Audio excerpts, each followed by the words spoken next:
It's the only person below White Holiday in the Comicsgate phone book. It's my favorite failed clone of Peter Sammetti. The YouTube WyzGyz. How you doing, Conrad? Welcome to the show.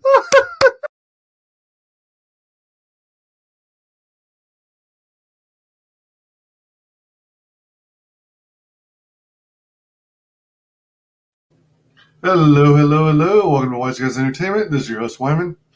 We are joined today by our very special guest, Scott Payne. How are you doing, man? Excellent. How you doing, man? Awesome, awesome. Let me do a little more promotion here and check out something. Drop you a message real quick as well.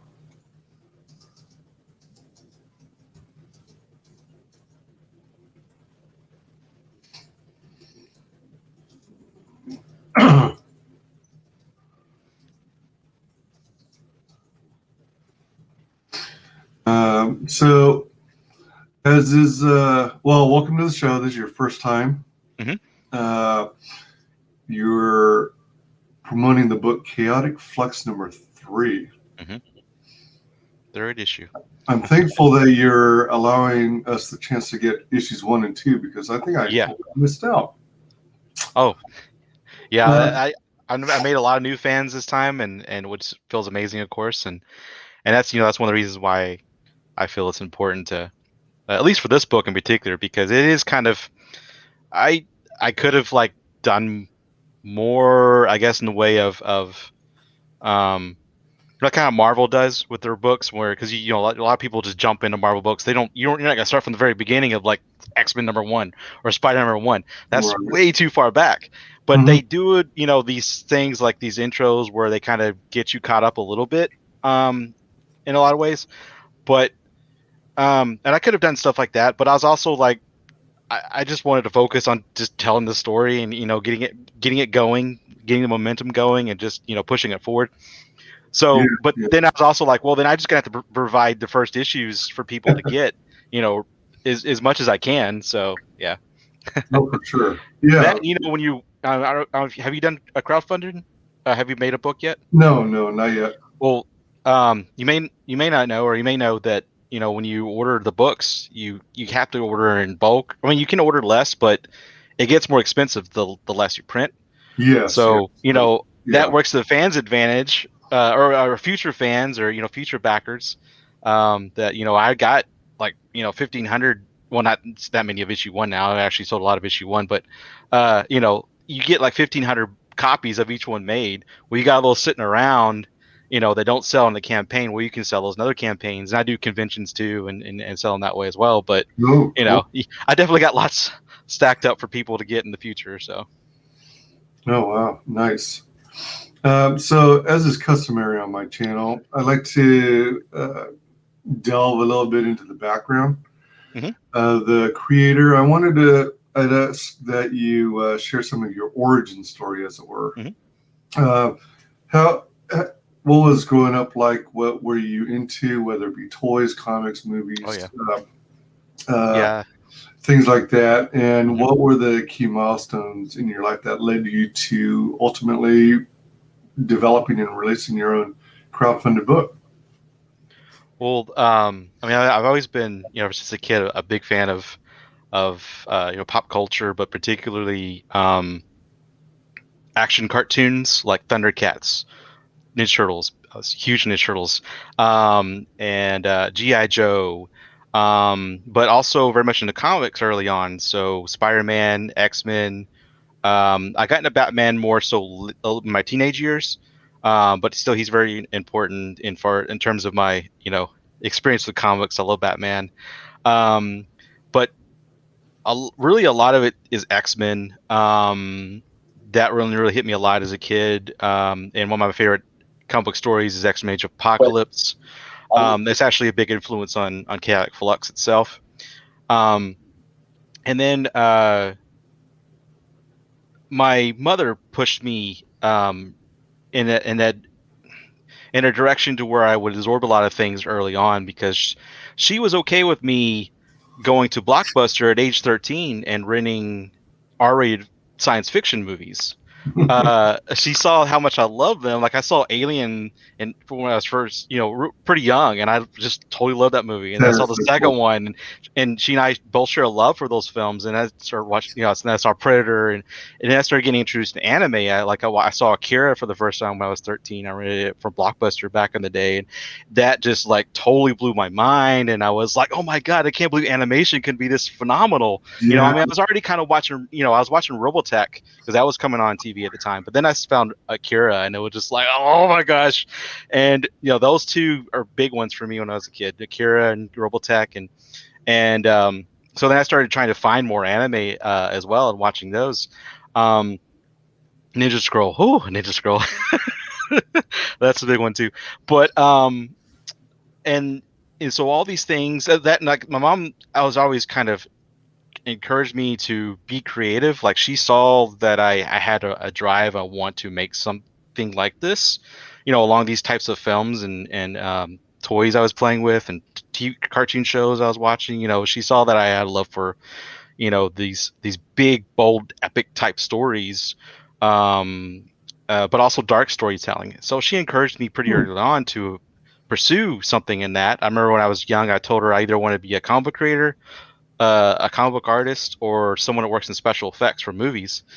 And eventually I ended up being a comic book creator and writer. But she's been pushing, ever since then. She's been like saying, go do it, make your dreams come true. And then my wife, when I got older, before we got married, but she was also pushing me, because she knew I had this idea for this comic for a number of years. I actually started kind of coming up with the basic ideas for it when I was about 18 years old. So about more than 20 years ago now. And putting these pieces together, and then I started writing things down and, slowly putting it into one thing. And I had all these ideas I wanted to mix in and stuff. And she was encouraging me to cruise through that for a long time now. And actually, she's a big help for me with me on the book right at the moment. She helps me edit. She also is my letterer now ever since issue 2. Yeah, and she's actually my flatter, or one of my flatters. I got 2 flatters, but she's one of my flatters right now. She recently learned how to do it, and she's gotten really good at it. So that helps cut down, time on getting pages ready for coloring. And so all that's come together, and it Flux. Like I'm a big fan of Resident Evil, the X-Men, like we said, or like Robotech, or like Gundam. Big fan of Transformers. Big fan of Twisted Cyborgs. So like that cyberpunk kind of edge to it. So many of these things, all these things kind of are inspirations on Chaotic Flux and elements I wanted to incorporate into this one story. It took a while for me to figure out how to get it to all work right, feel like it belongs together, not feel just jointed out of place or what have you, as we go along the story. So it took me a while to figure out how to get it just right, and I finally did. I would think it was back in 2018 when I decided to start writing a script, to see if I even could write a script and let alone a good script, and which I succeeded. I think I succeeded with that, and then I found my art team, and started producing issue 1, and it came out in 2019. Oh wow! Mm-hmm. My goodness, what a trip! Yeah. Out of curiosity, your interest in Robotech, what eras or what parts of it did you? Excuse me.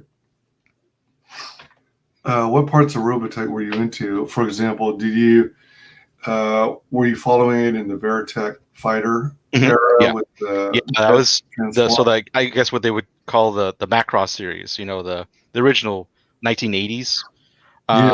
Yeah, that's what really got me. That show showed me how animation for the first time can be dramatic and more like a soap opera in that sense, where it wasn't like just cutesy stuff. It was like people were dying, and the earth was being taken over, and but also just the awesome transforming robots that weren't just from Transformers, and this crazy war they're fighting with this weird aliens and Centrati, and how they talked was always like fascinated me, the way they speak, their voices, you know, and the fact they're gigantic and humans are like this. And in the Macross Plus, I love that movie. That just the music in that movie alone is just phenomenal. And then the action in that film, the way they did the aerial fights and the crazy ideas for the camera work in that movie is some of the best I've ever seen in anything. And but yeah, those are.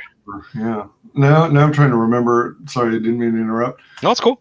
I was trying to remember if I'd ever seen Macross Plus. Because when I think of Macross, I'm thinking the Macross Robotech with the Veritech fighters, jets that transform into robots that are piloted by humans mostly, but there are aliens who join forces. And then there was a second generation where the focus was on like the masters, these insanely giant humanoids, and then you were following the adventures of a bunch of motorcycle riders. The motorcycle. Those are cool designs. Armor. Those are the two I enjoyed the most. And they were fighting against the Invids, which were like flying crab-looking things. Did you follow all of those too? I haven't followed any recent Macross. I've seen like maybe a few episodes here or there, some of the more recent ones, but I haven't like really gotten into those. Like I said, just the original series, and then Macross, and then that one you mentioned with the motorcycles. I've seen a good portion of that, but that's mostly my extent overall. You know, for the most part of Macross or Robotech. I've heard some of the newer stuff, particularly I think a couple of the new movies they said are pretty good, but I haven't had a chance. I haven't had the chance to watch them yet. I haven't either. Yeah, a lot of the names you mentioned, speak to me. Because I'm very much an 80s kid growing up. Anything from Transformers to Thundercats to all that stuff. Yeah. And that was one of the beautiful things about like people. I've been seeing like posts here recently and on Twitter where people were talking about how great it was to be an 80s kid, and and it you think about like all the great cartoons that we had when we were that age, and there was just so many things, and there was a lot of stuff too that like there was so much going on at that time, and for a kid to take in cartoon entertainment wise, that there was a lot of stuff I'd forgotten about, that it may have been something I've seen a couple seasons of, and then something else got my interest and I forgot about this or that, and then I see it pop up. I'm like, oh yeah, I remember that show. I remember I had that weird like this in it or that, and and it just, like I said, there's just so much back then. You can name off like the top ones, but then there's some obscure stuff that was really good too, but just a really fun time, man. Yeah, it was pretty wild how much variety there was. I mean, there were some IPs that didn't really make it. They didn't survive. There wasn't enough interest. I think Jason the Wheeled Warriors was short run. Yeah. I remember watching that on Saturday mornings. Yeah, I was all about that was an odd one. The plant vehicles and stuff. Yeah. My favorite was always the I think it looked like a Jeep, and it had a plant arm going over the top, and then there was a spinning blade. Yeah, that kind of over the top. Down over the So I mean, we had so much selection, variety that I was, in terms of collecting toys, I was like Transformers, G.I. Joe, Mask. Oh yeah, I had Mask too. Yep. My sister was doing She-Ra. Yeah. My sister wasn't She-Ra, but I had a friend down the street, and she was into She-Ra, so she collected her She-Ra, I collected my He-Man, then we'd get together and have that's cool battles with those characters. That's pretty sweet. Yeah, and it was like an amazing time for toys and franchises and stuff. It's so different than today. I know. Now it's like the goal is to destroy everything. It's unfortunate. So your wife's doing a lot of the work now, flatting and lettering, and you're doing what? You're the storyteller, you're the creator, and Yeah. are you doing the art? Excuse me. No, Brian Bolando. He's my illustrator. He's based in the Philippines, and then so is Brian McNahee. They're pretty good friends in real life. No, Brian McNahee is my colorist. I'm sorry, but yeah, he's they're both in the Philippines and they're both good friends. And yeah, and they worked on quite a few projects in the past together. That's one of the reasons why. Okay, so I found Brian Bolando in a wanted ad that I put out for artists on the one he answered to was on DeviantArt. I did a couple forums, but I put one on DeviantArt. He saw that one. Was really interested in what I was going for, and he introduced me to Brian McNahee. He told me they're good friends and that he said I think he's a pretty good colorist. You should check him out. And so I looked at his stuff and fell in love with it instantly. And yeah, so and the fact too that I heard that they work together, and seen their work together, and they make a good team. So yeah, gotcha. they complement each other pretty well. So yeah, I mean it's one of those things where if there's an artist who matches well with a colorist, then the two of them make an unbelievable team. For sure. It often makes sense just to keep them as a pair because they, in a sense, kind of read each other. They understand what the other's going for, and they enhance each other. Did it take long for you to even find this duo? Well, I mean, I don't think it. So when I put out the wanted ads and collected the applicants, if you will, and I think it was somewhere around 100 and something applicants, and I narrowed it down to a few guys, and Brian, of course, was one of the ones remaining. And he fit my price point and the style I was going for, and he and I clicked pretty well too. Kind of like how you and I are clicking pretty well in the sense that like he and I have a lot of the same things in common and like a lot of the same type of storytelling and what have you. We're both 80s kids, and so he understood pretty well what I was going for, that and the fact that he told me early on, like, man, you want to do all these monsters and robots and exosuits. He's like, I love drawing all that stuff so much. So that was a big part of my decision making. Like it felt right, as we got to talking more about it, and then so I decided, yeah, you're my guy. So I would say that whole process of narrowing it down and then really getting it down to him, it was about a month or so it took to do all that. So not too long. Wow. So do you do most of your talent searching off of DeviantArt? Well, I mean, this is, Chaotic Flux is my first project and only one I've done so far where, I've formed artists together to make something.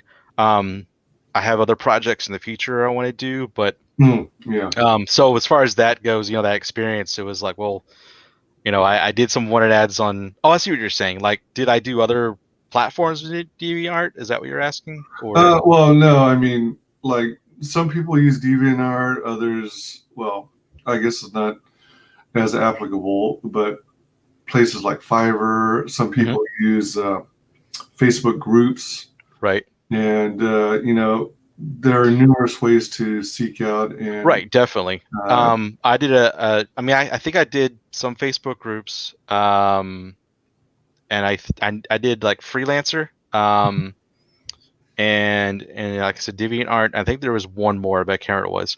But this is also before I found the CG community too, and seeing all these phenomenal artists out there, and it's giving me a lot of ideas as well. Of like, well, now I have a whole other awesome source to pull from, for my next project, put the word out on and see what happens with that. So definitely a whole other outlet there for for upcoming things. No, most That definitely. I'm definitely considering.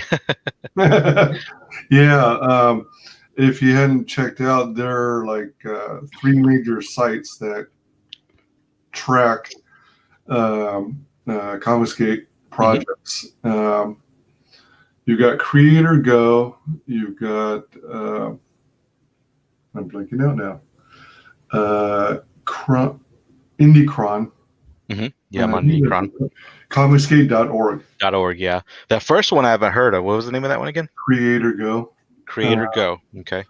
Oh, by the way, welcome, Hex Allen. What's up, bud? Let me see something real quick now that I think of it.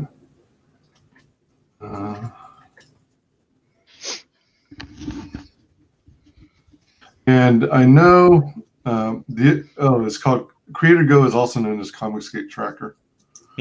Huh. I don't know if you have the links, but I'm dropping it in chat. Okay. So there are 3 really good websites. I know Indicron has a resource. I don't know if the other 2 have incorporated such a resource, but you can go and look at, say, creators in Comicsgate. So, and then you also have some filters, so you can sort by writer, artist, colorist, letterer, and you can reach out to those individuals and see, if you guys can connect and maybe partner up on projects. That's very cool. I'm so glad there's people out there, making stuff like this happen, like, comicsgate.org and so forth. It's a hell of a lot of work and huge resource. Oh yeah, it's great dedication these guys are putting in for this stuff, and I'm so thankful that they're, doing what they can to make it happen. Me too. Very helpful. Welcome, Hex Allen. How's it going? Hey, Jennifer Grover. How's it going? Good to see you. Who can forget Jennifer Grover? She rocks.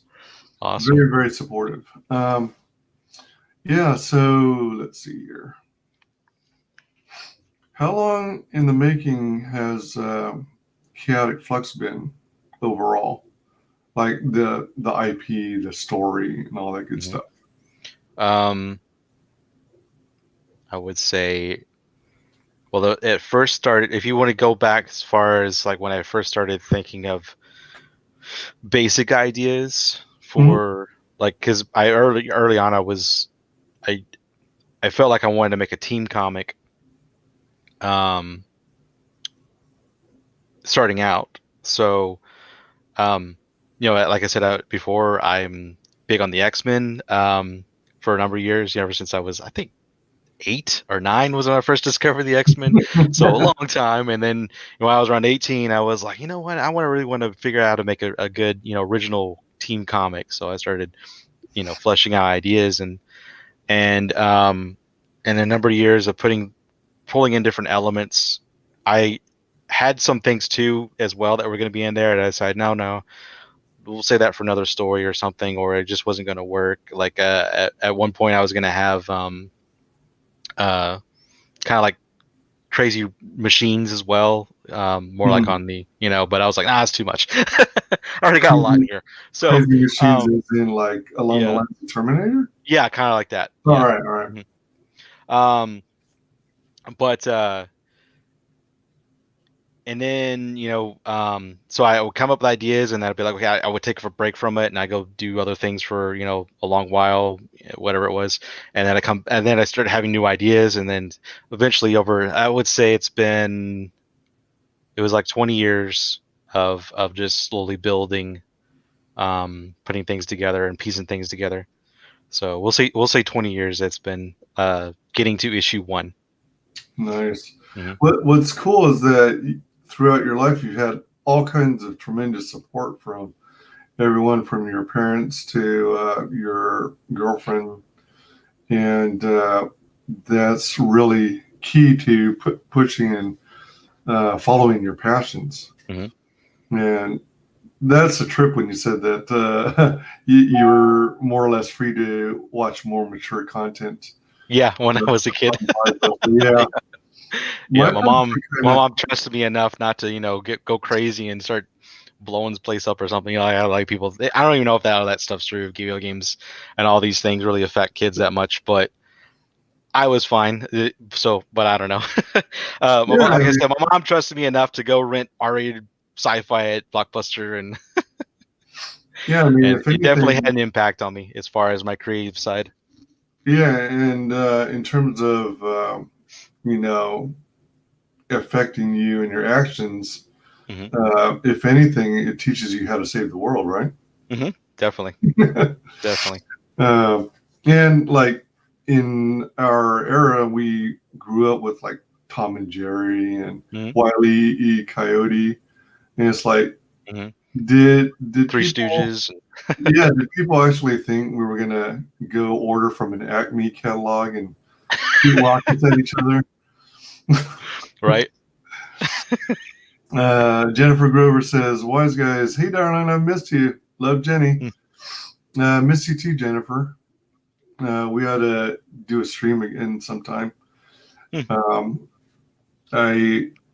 For those of you who didn't know, I was sort of on this is like way off tangent, but I'll just say that I was kind of out of commission for like over a month, where I wasn't doing much of any promotion. I was mainly just hopping on people's streams to show them support and stuff. But cool. I'm back. Let's see here. All right. How long does it take you to do character creation, or does it come pretty easy? Well, it depends on the character, really. I guess it kind of depends on how well me and Brian Belando synergize on what my mind is trying to put into, a 2D image. And sometimes I'm not quite sure myself exactly how I want it to look until he gives me some designs at first, and I go, okay, I like this, or no, and then not quite, but I'll give you an example of like how we kind of start is, I'll write him a written description of what I want the design, but then I also go and find pieces of parts of characters, different things that I like, as examples.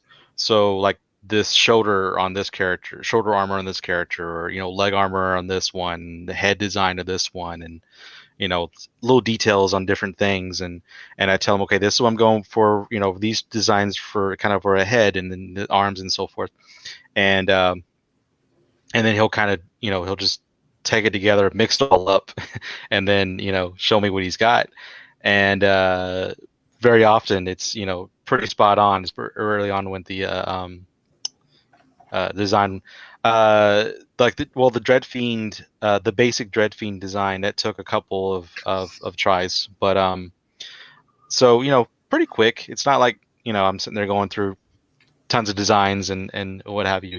He picks up pretty well what I want pretty quick, and I'll tell you, when we were designing the Dread Fiend, I told him, imagine walking down a dark alley, and you hear something, you turn around, and you see the most horrific thing that you've ever seen. So scary that it makes you want to run away, turn around, run the away, and never look back.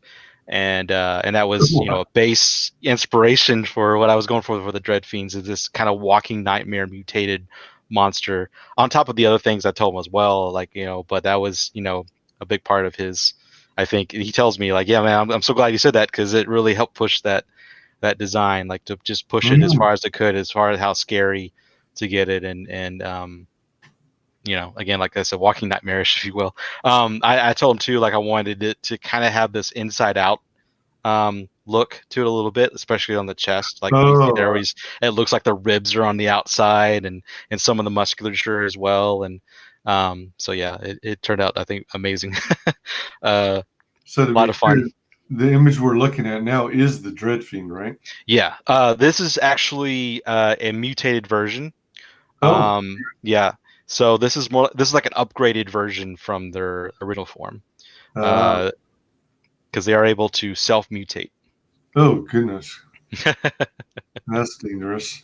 Oh my gosh, self-mutate. That's serious business. Yeah, like I mentioned earlier, I'm a big fan of the Resident Evil series, and I love how those creatures can mutate on their own, and to get more dangerous and more scary.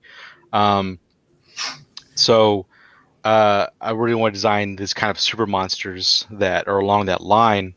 But with these guys, when they feed on flesh, they will break that down and turn it to a biofuel that then allows them to self mutate, and they Oh can man. they can pretty much pick and choose how they want to use that. So they can make themselves like extra limbs or wings or Oh extra my god. strength, speed, yeah, whatever they need.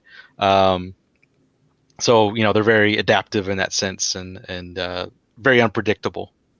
Oh wow. So they've got a sense of self, if you will. Mhm. Like, Yeah, they're. I mean, they're not like they're smart, but they're not like real smart. But they're they're smart enough to where they definitely present a challenge. mm, But the thing is though too, something else that worked into their design, or the lore, is they um every time, okay, so they can reproduce by cloning themselves. When they feed on flesh, they can break that down to like into a biofuel. Like I was saying, they can choose to make a clone of themselves with that biofuel. They'll regurgitate it out, and then it will quickly grow into a normal size one. okay. And every new generation, so to speak, every new clone of the last one is a little better than the last one. So a little smarter, a little faster, a little stronger, a little smarter. Did I already say smarter? But anyway, so they're evolving in that sense. And as we go along in the story, as the days that these creatures are around and reproducing, or cloning themselves, you eventually get to where they do become pretty smart and quite a challenge for the heroes in terms of how cunning and strategic they can be in battle. Um, Also, the other things I said were how they evolve. They live a little longer than the last generation, because starting out, when the first versions of them, the first generation, they only live for a number of days. I haven't quite decided how long yet, but it's not very long. And then, but the new generation, now they live a little longer, and so far and so forth. So they really are like just evolving as they go along. And I've got some really big plans for when we get to where we really see how far they go. They become pretty something special. They're I, going to get I tougher should and say. tougher. Yeah. They're getting tougher and tougher as time goes by. Mhm. So basically, this is not their final form. No. Jennifer says, yes, I'm totally up for that. I know Awesome. you've had some stuff going on. We'll do it soon. Right on. Pretty sweet. Let's check out this trailer. Mhm. You are not prepared. The their sci-fi saga Jack Flux continues issue 3, Relentless. Drawn, colored by Brian Milano and Brian Unite. Written by Scott Payne, lettered by Relentless. Divided from where we left off. The darkness gave it her all like you've never seen before to become this titan of new life. But it could prove to be a bigger problem for a young heroine as Lieutenant Black, as he waits for the right moment to capture the girl. For his twisted cyber overlord, Drax's drive, sword, strike, his authority, unite for the first time, defeating Superteam, Difference in Flame. Plus, a public showdown in Letters. All this and more packed with 30 pages of relentless sci-fi action and suspense. Don't miss out. Cat Flux number 3, Relentless. Wow, that was a lot. Who did the trailer? Oh, I made it. All right. Mhm. Is that also your voice? Yeah. Voice? Yeah, I'd used I think it's called a cyborg voice changer to give it that effect. Okay. Wow, dang. Sweet. Thanks. So we've got some stills. Mhm. So is this considered the main character or that guy who's At the moment it is. The way I'm designing this series is it's kind of like the X-Men films, but broader. And it's okay. So you remember when we first go into the first X-Men movie, how they use Wolverine as your gateway character into point of that view? world. Yeah. Mhm. Or like Neo in the Matrix. Yeah. So at the moment, Zathara is that character, introducing you into this world to really slowly easing you in. And the reason why I chose her at the beginning is because her backstory's complicated. Not too bad. I mean, it's a little complicated. It's a little more complicated. There's a little more to it than the other characters because there's a lot that happens in her childhood that I want to tell. So I kind of want to do that at first, and I thought her story really opens it up a little more than the other characters do in terms of it being more like an outer worldly kind of thing, but also still very familiar at the same time. Very much like in the Matrix, when you go through the Matrix, like you're introduced to all this crazy stuff, but at the same time, you're still following, a human character that's grounded in. I mean, Zathara's half human, but grounded. She comes from the familiar from before, but she's now going into this whole wild new thing. And then like so her backstory was going to be complete in issue 4, and then we move into the other characters, and they all get their own moments or their own, like a few issues where they set up their backstory and then the other one's backstories, and eventually they all unite together as the Crimson Flame. So they're the super team in the storyline, and Zathara is this alien hybrid who's able to form these crystal-like structures at will. Like you see there, she's formed these kind of blade arms on her arms, and she can make all kinds of things like big axes, throwing daggers. I got a lot of really cool ideas for her character. You see her use her abilities in some interesting ways already in issues 1 through 3, and actually in issue 3, she unlocks this really crazy new power that I have as a big surprise for everyone. That's another thing too. I'm a big fan of stories where the characters not only evolve, in terms of character growth. That's very important. But also, I'm a big fan of characters that evolve in terms of their fighting skill and their power, that unleash new, things from within them that they didn't know they had in them, but now they're upgraded in that sense. Right. Like you see in a lot of anime, and even some comic books storylines. But so yeah, issues 1 through 3, or actually say 1 through 4, not 4 yet, but writing 4 right now. But the first 4 issues do focus on Zathara, and then there's also Strife, who is a big transforming AI mecha, and he can turn all sorts of things. He can self-engineer. He's a I love Transformers, so like I was saying earlier, so I wanted to make this really interesting kind of super transformer type character. As long as he has the materials to make what he needs, he can do that. He can make all kinds of weaponry. He can also turn into different things like a ship to transform the team around in, for instance. And there's also Soren, who's an exosuit pilot, and he fights his exosuit called the Reaper. That's all kinds of really awesome weaponry. He becomes the leader of the Crimson Flame. And then there's 3 other characters that will come in later. You see the 3 I just mentioned in these first 3 issues. Well, you see them in issue 1, and then you see them in issue 3. Issue 3 is when we get into where they really start to come together. It's kind of the origin of the team basically, where they first start working together, discover one another, and realize that they have this common goal. And there's 3 other characters that will come in later, but they're a little more down the line. So there's gonna be 6 members of the Crimson Flame total when we get to that point. Wow.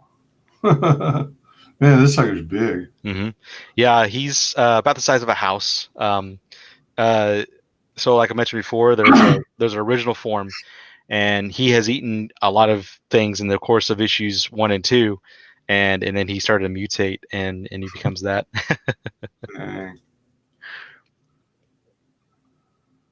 Yeah, the gal with the arms that turn to crystal. Mm-hmm. It's kind of similar to the idea of Green Lantern, who with his ring can create all these different objects. Except she's doing it through crystal. Mm-hmm. That's pretty sweet. Thanks. Another thing that she does with it is she can.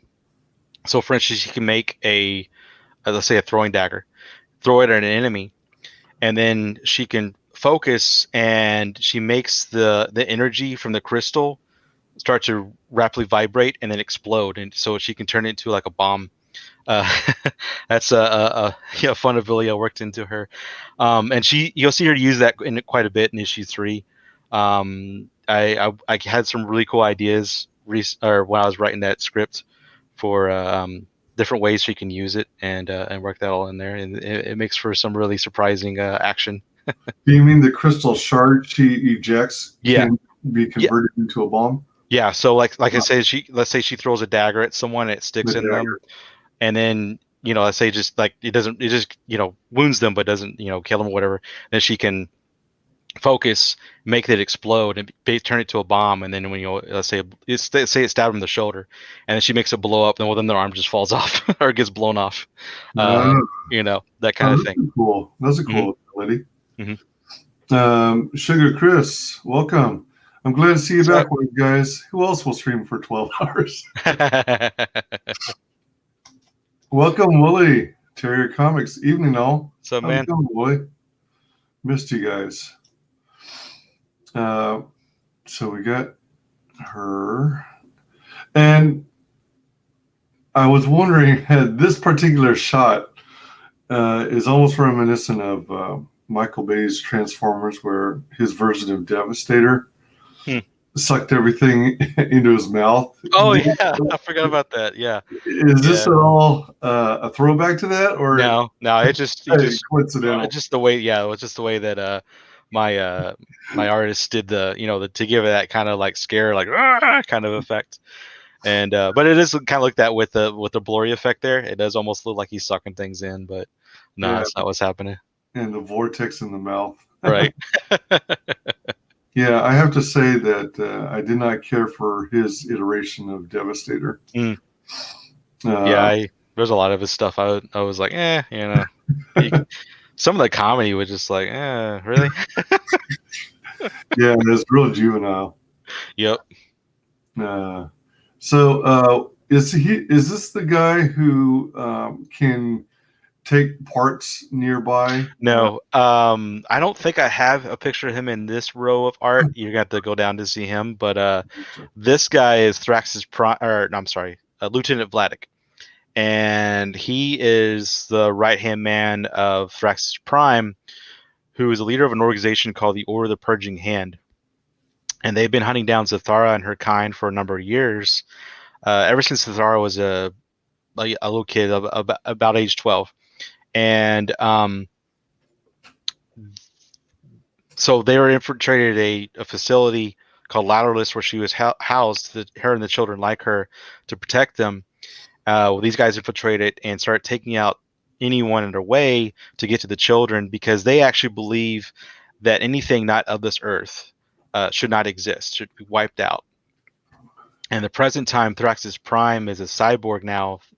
There's an event that will happen in issue 4 that explains how he gets turned into a cyborg, and he is given this nanotech. They turn him into a cyborg after he's mortally wounded, and they turn him into a cyborg to make him this new weapon for the organization. Well, this nanotech that turned him into a cyborg, he figures out how to use it, how to control it, and he uses that as a means now to basically create his own army. He takes over the Order of the Purging Hand, and then he infects his soldiers and turns them into cyborgs against their will to do his bidding, and believing that will make them better warriors. And Lieutenant Vladik, like I said, is his right-hand guy. And Vladik, though, his character, he of course, follows his master's orders. He doesn't have much of a choice, but he also, he really just wants to die. he's done because he doesn't want to live as a cyborg, you know. But his master won't let him die, won't let him stop, and pushes him to keep doing his bidding. And then in this part where we come into issue 2 and 3, he's now trying to capture Zathara for him, for his master. They've been tracking her for years and trying to find her. She's one of the last surviving of the children that were like her. And they really want to get her, and then finally end all the half breed children that are like her, because again, like I said, they just don't think anything of not natural of Earth should exist. And then Thrax's Prime, we see him some in issue 2, and we'll get him more later on. He's kind of like my Apocalypse type character, where he's very. I mean, I don't want to say he's so much like where Apocalypse believed, like survival of the fittest kind of thing. He's just more of a very cunning type character like Apocalypse, and is full of surprises. So, right on.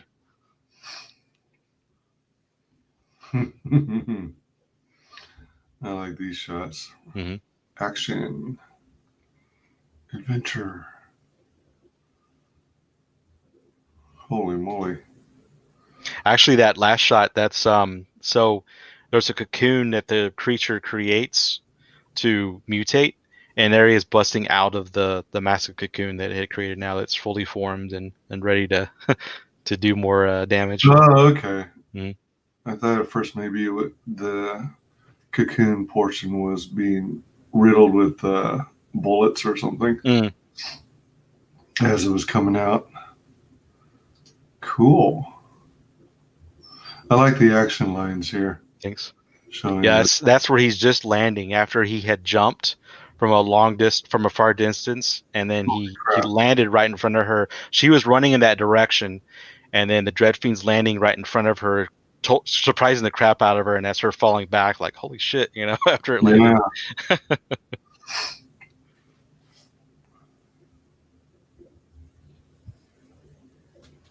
It was a good close-up shot of ugly Lieutenant Vladek. He has a lot of fun design. I wanted to give the cyborgs this kind of Frankenstein look, or like they're just kind of pieced together, but have been through like some horrific surgery to get there. What is this blue light portion? Is he just? That's a hologram that he's looking at. Yeah, right. It's projecting out of his vehicle there. All right, it is a hologram. Cool. Mm-hmm. All right.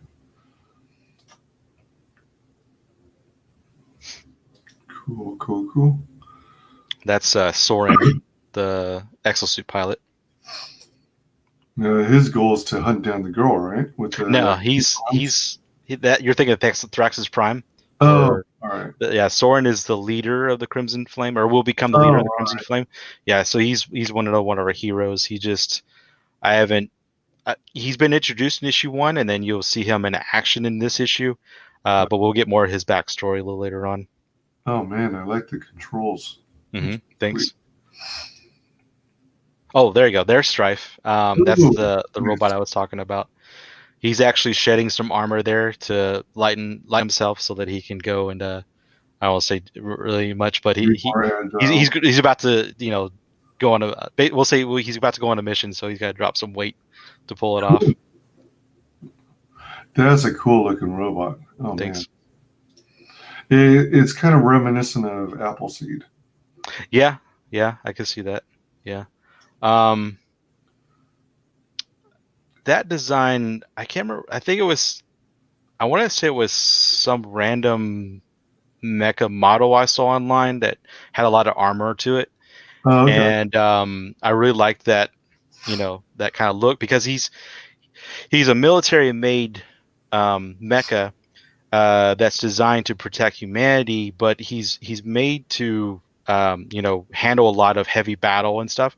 So starting out, I wanted him to have all this like metal or armor to him, and so yeah, that was one of the base design ideas I had for this particular design of the character. We actually designed him a few years ago, but what we see in this issue is his beginning form, And like I said, he can add parts to himself and change himself, and self-engineer. Okay. So we get a preview of him in issue 1, but that's the future version of him after he's added a lot and changed himself a lot, improved himself, if you will. And he's actually a lot bigger than too. Okay. All right. Let's take a moment to catch up on chat. Welcome, Eric McIntyre. Hey, man. How's it going? Wally says, good to see you back, WyzGyz. Thank you so much. Missed you all. And not my monkeys, not my circus. Welcome. Hi, chaps. Love that name. Yeah, I know. That's great. Hello. I guess we both can't sleep, Wooly. I love that accent. I came here from Commie Mark's stream. I had to wipe my shoes on the way out. Oh dear. Oh dear. Yeah.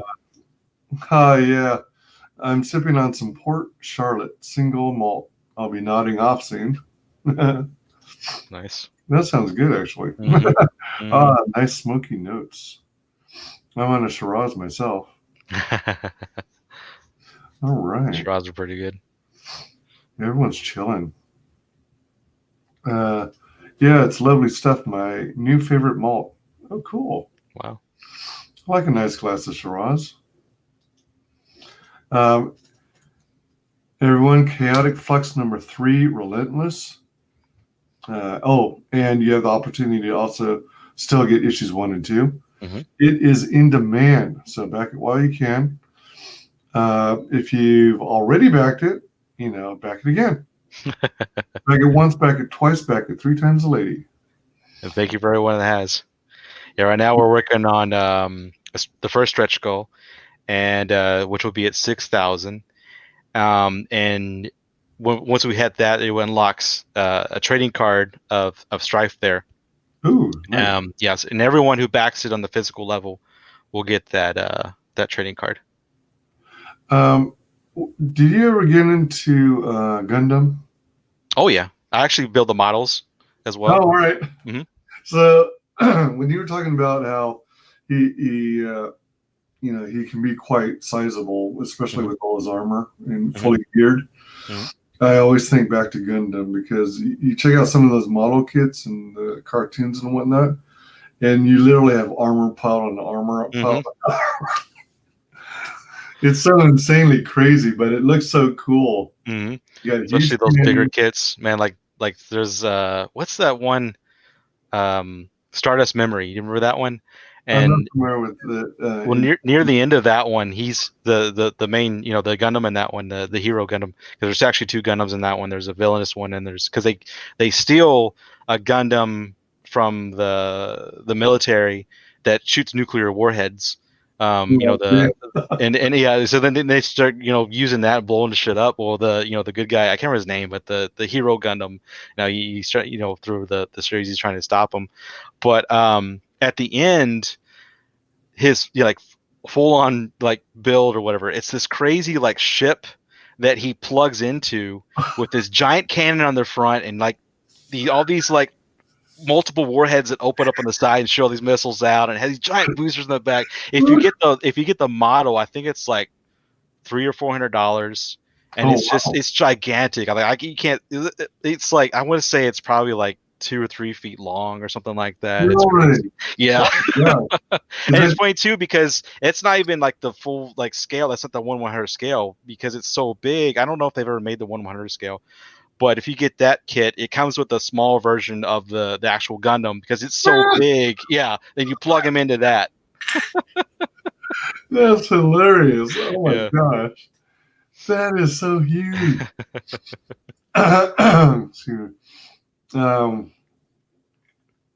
Let's see. Jennifer says, I always say I'm half Slovenian, a quarter Irish, and a quarter vampire. Nice. Hey, vampire.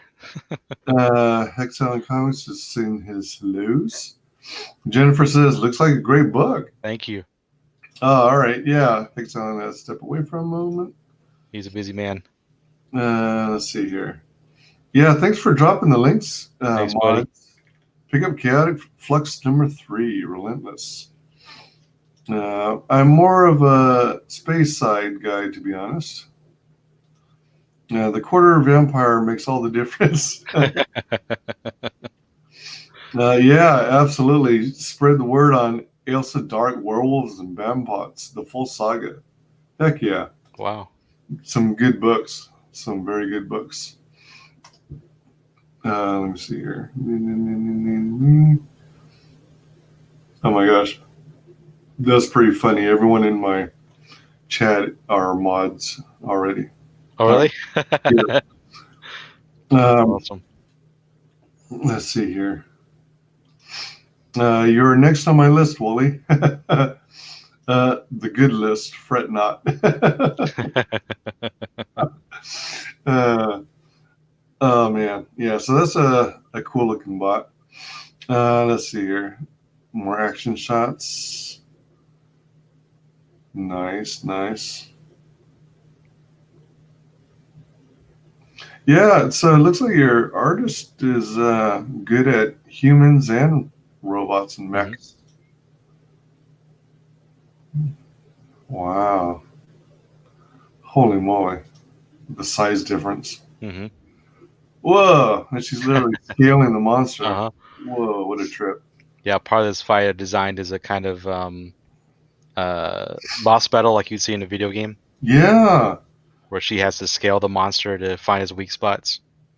It's almost like a God of War kind of thing. Mm-hmm. My most favorite series. God of War. Every time I think about that game or that series, that last one was just woo. Definitely an awesome adventure. Wow. Boy, you shared a lot of shots. Mm-hmm. A lot of yeah, it was hard to decide what to put up there, and I was like, well, I'll put like 20.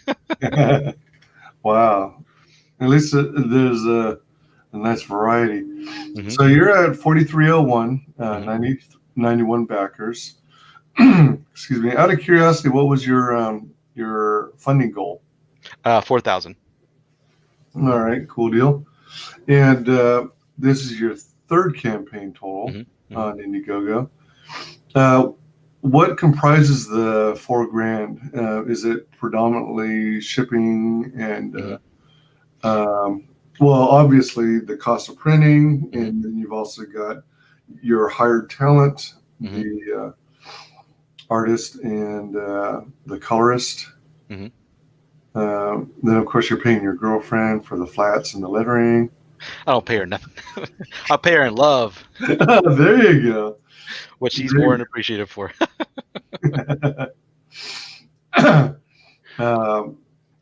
Did I miss anything, or does that pretty much cover all the costs that maybe? Well, yeah, I mean, like you said, printing, shipping, yeah. And if you include any swag or whatever. Since this is your third run, do you typically do 4,000 every campaign, or? I did for the last one, which on that one we went over 6,000, and then the first one I actually set that one for 6,000. Oh, all right. But it only made, let's see, that one made $4,501. I like that. Always was $1. However the the math works out. But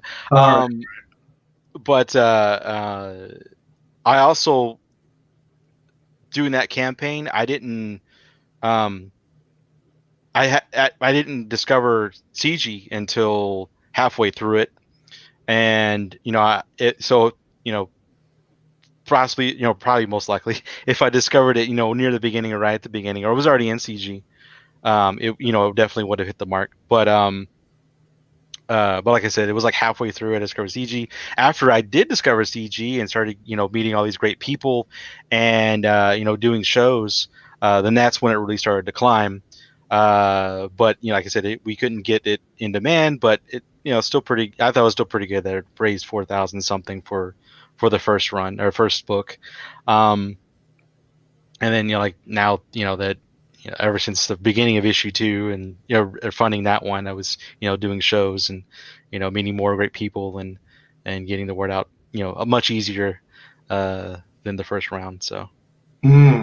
Yeah. And this book, this issue 3, was pretty awesome. How it funded 2 weeks quicker than even issue 2, which feels amazing. You know that there are just it feels like there's even more great people than before that are really wanting to help you and help you get your project out while you're helping other people trying to get their word out too on their things, and but also it makes me feel good that I got my name out a little more.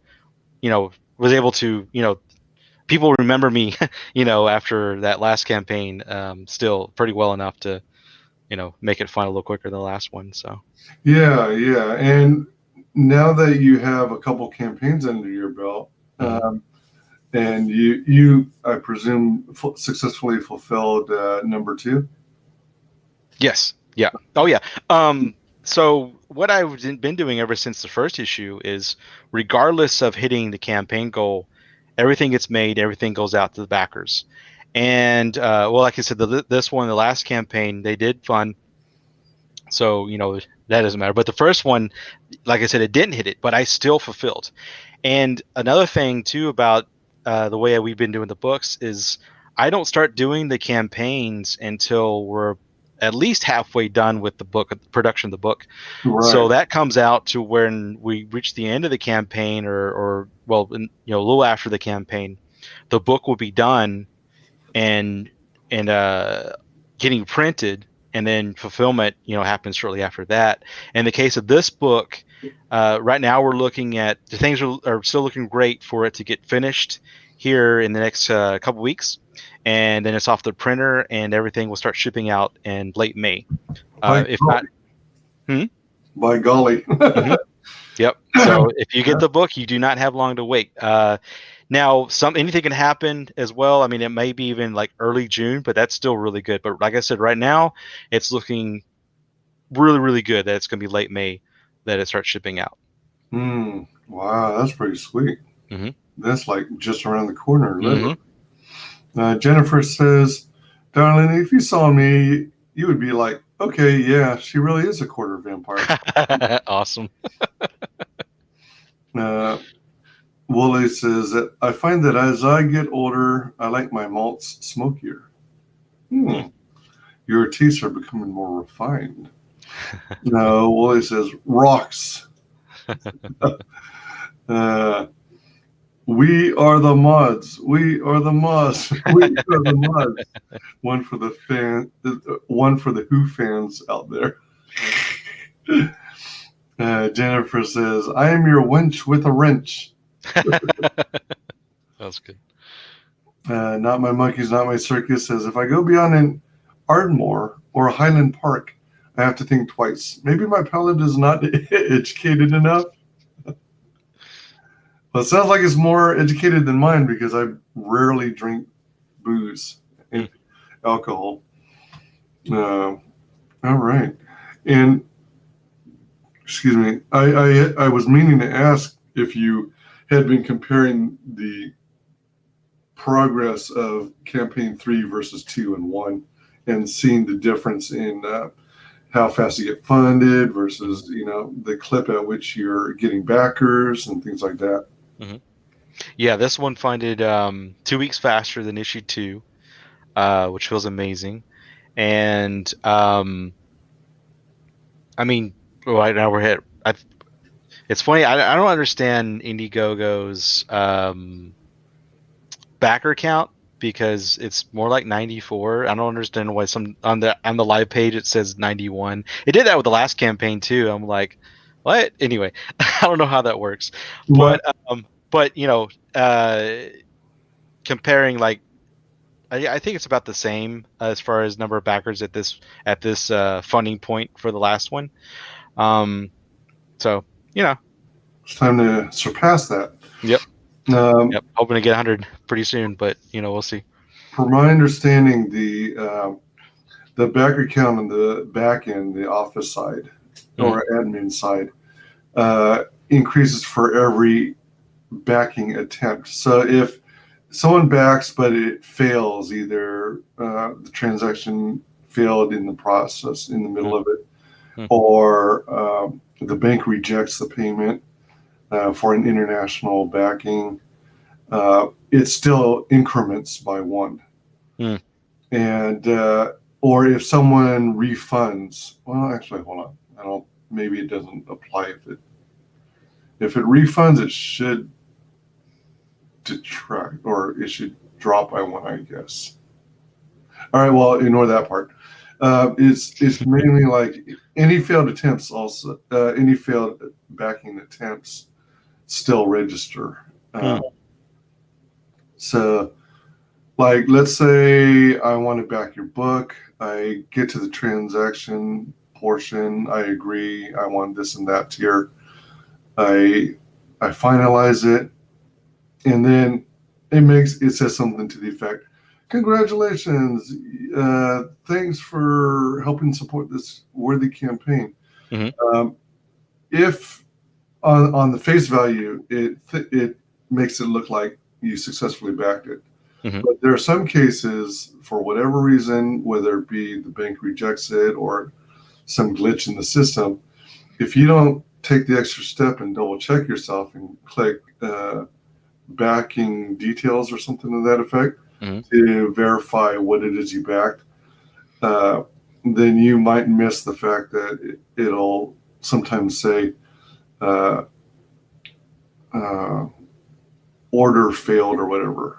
And then later on, maybe half an hour later, you'll get an email message that says, "Sorry, your backing did not complete successfully. You have not been billed for this backing. If you are still interested in supporting this book, revisit the campaign page and order your tier again."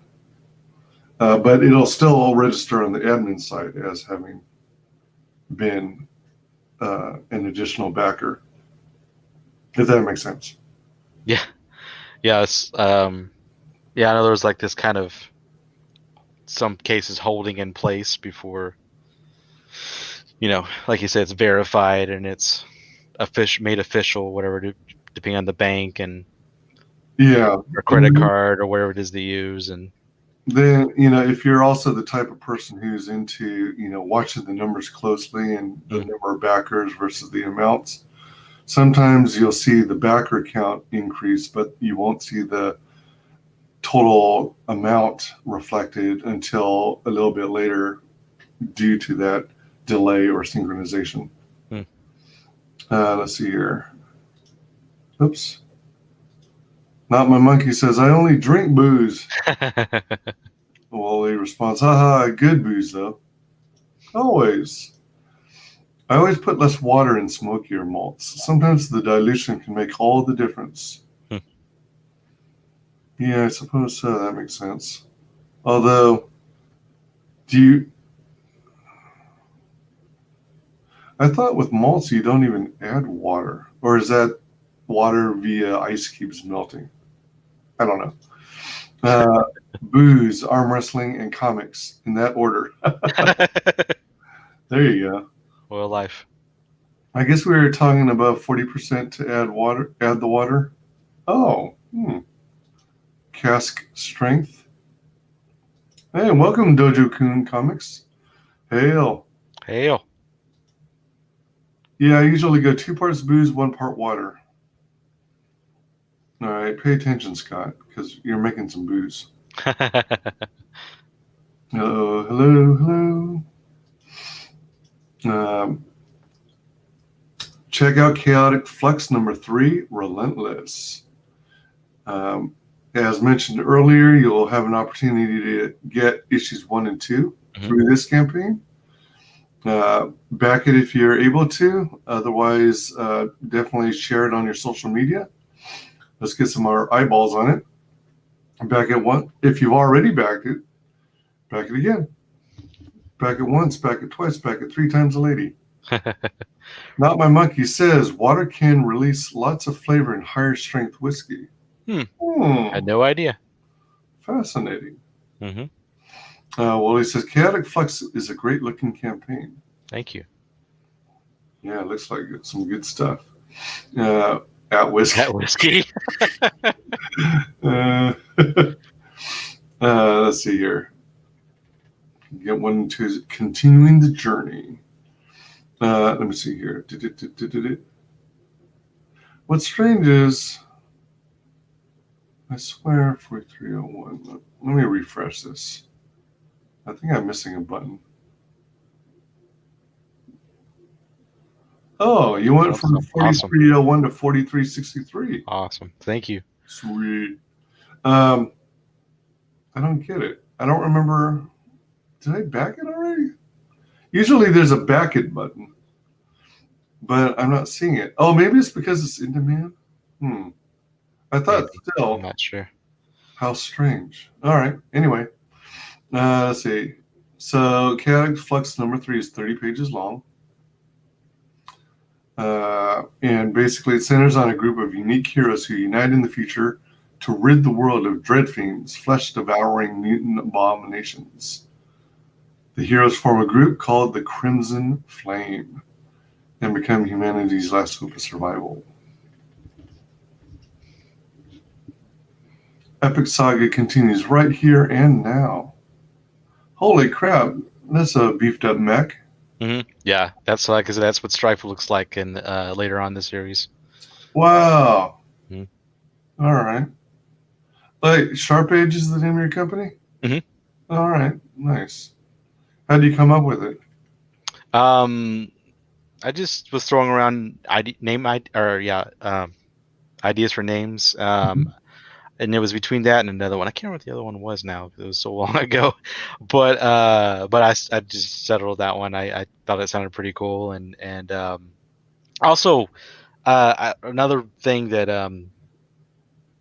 made me think of it too, though, is the idea bleeding edge. On the edge of so I thought that fit pretty well, because I always loved that phrase. And Iron Man, my favorite Iron Man armor is a bleeding edge armor, where you can like transform into different thing, cannons and stuff. You just the nanotech, which you saw, a good version of that in Infinity War.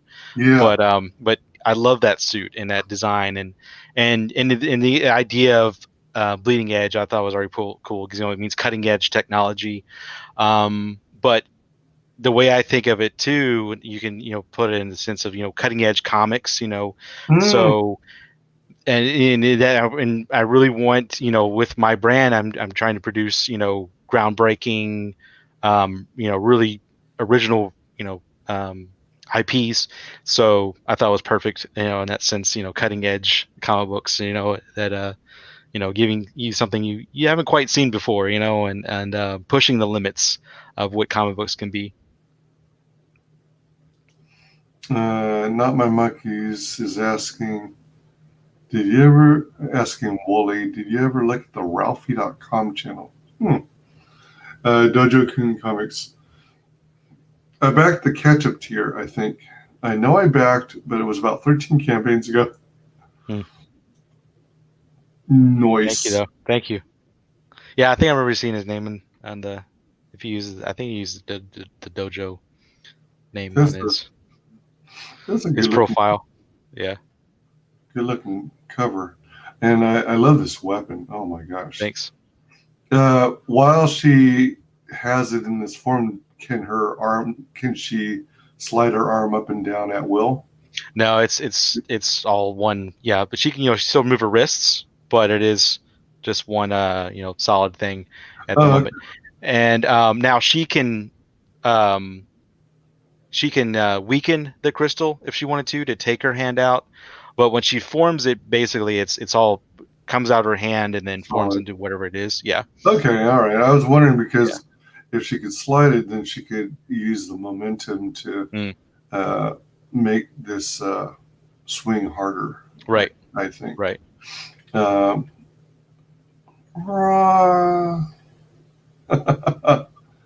my gosh. Check that beast out. So you've got some shots of the interiors, complete with lettering. Is your girlfriend a trained letterer? This looks good. Thanks. No, she's not. She just watched a good amount of videos for a few weeks Wow. Probably about a month or more, and really started getting familiar with Photoshop, and Okay. and then Nice. so issue 1, we had a different letterer, and but we had some issues with him.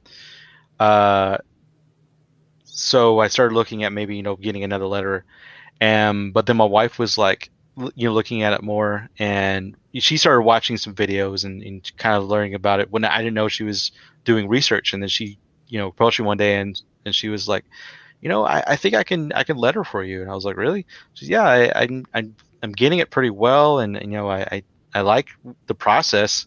And I was like, okay, well, you know do some test runs, and we'll see how you do. And I was pretty blown away with her first you know examples for me, and I was like, oh wow, you are pretty good at this. And I was like, maybe you found this hidden talent. And then ever since then, she just keeps blowing me away with what she comes up with. So especially her word effects, she's come up with some really good word effects for this one. And and it's also fun, like designing a comic book with my wife. I can't Oh, I heck can't yeah. ask for much more. I think it's amazing. I love the fact that Comicsgate has several husband and wife Mhm. teams Mhm. working on projects together. Definitely. It's just pretty dang awesome. Hmm. Having a family affair without you getting all Master Roshi on me. Dragon Ball reference. Right. Yeah, I like this scene here where Mhm. she's like flipping. Looks like she's ripping through the tentacles. That's a good example too. How I've designed her fighting style, or part of her fighting style anyway.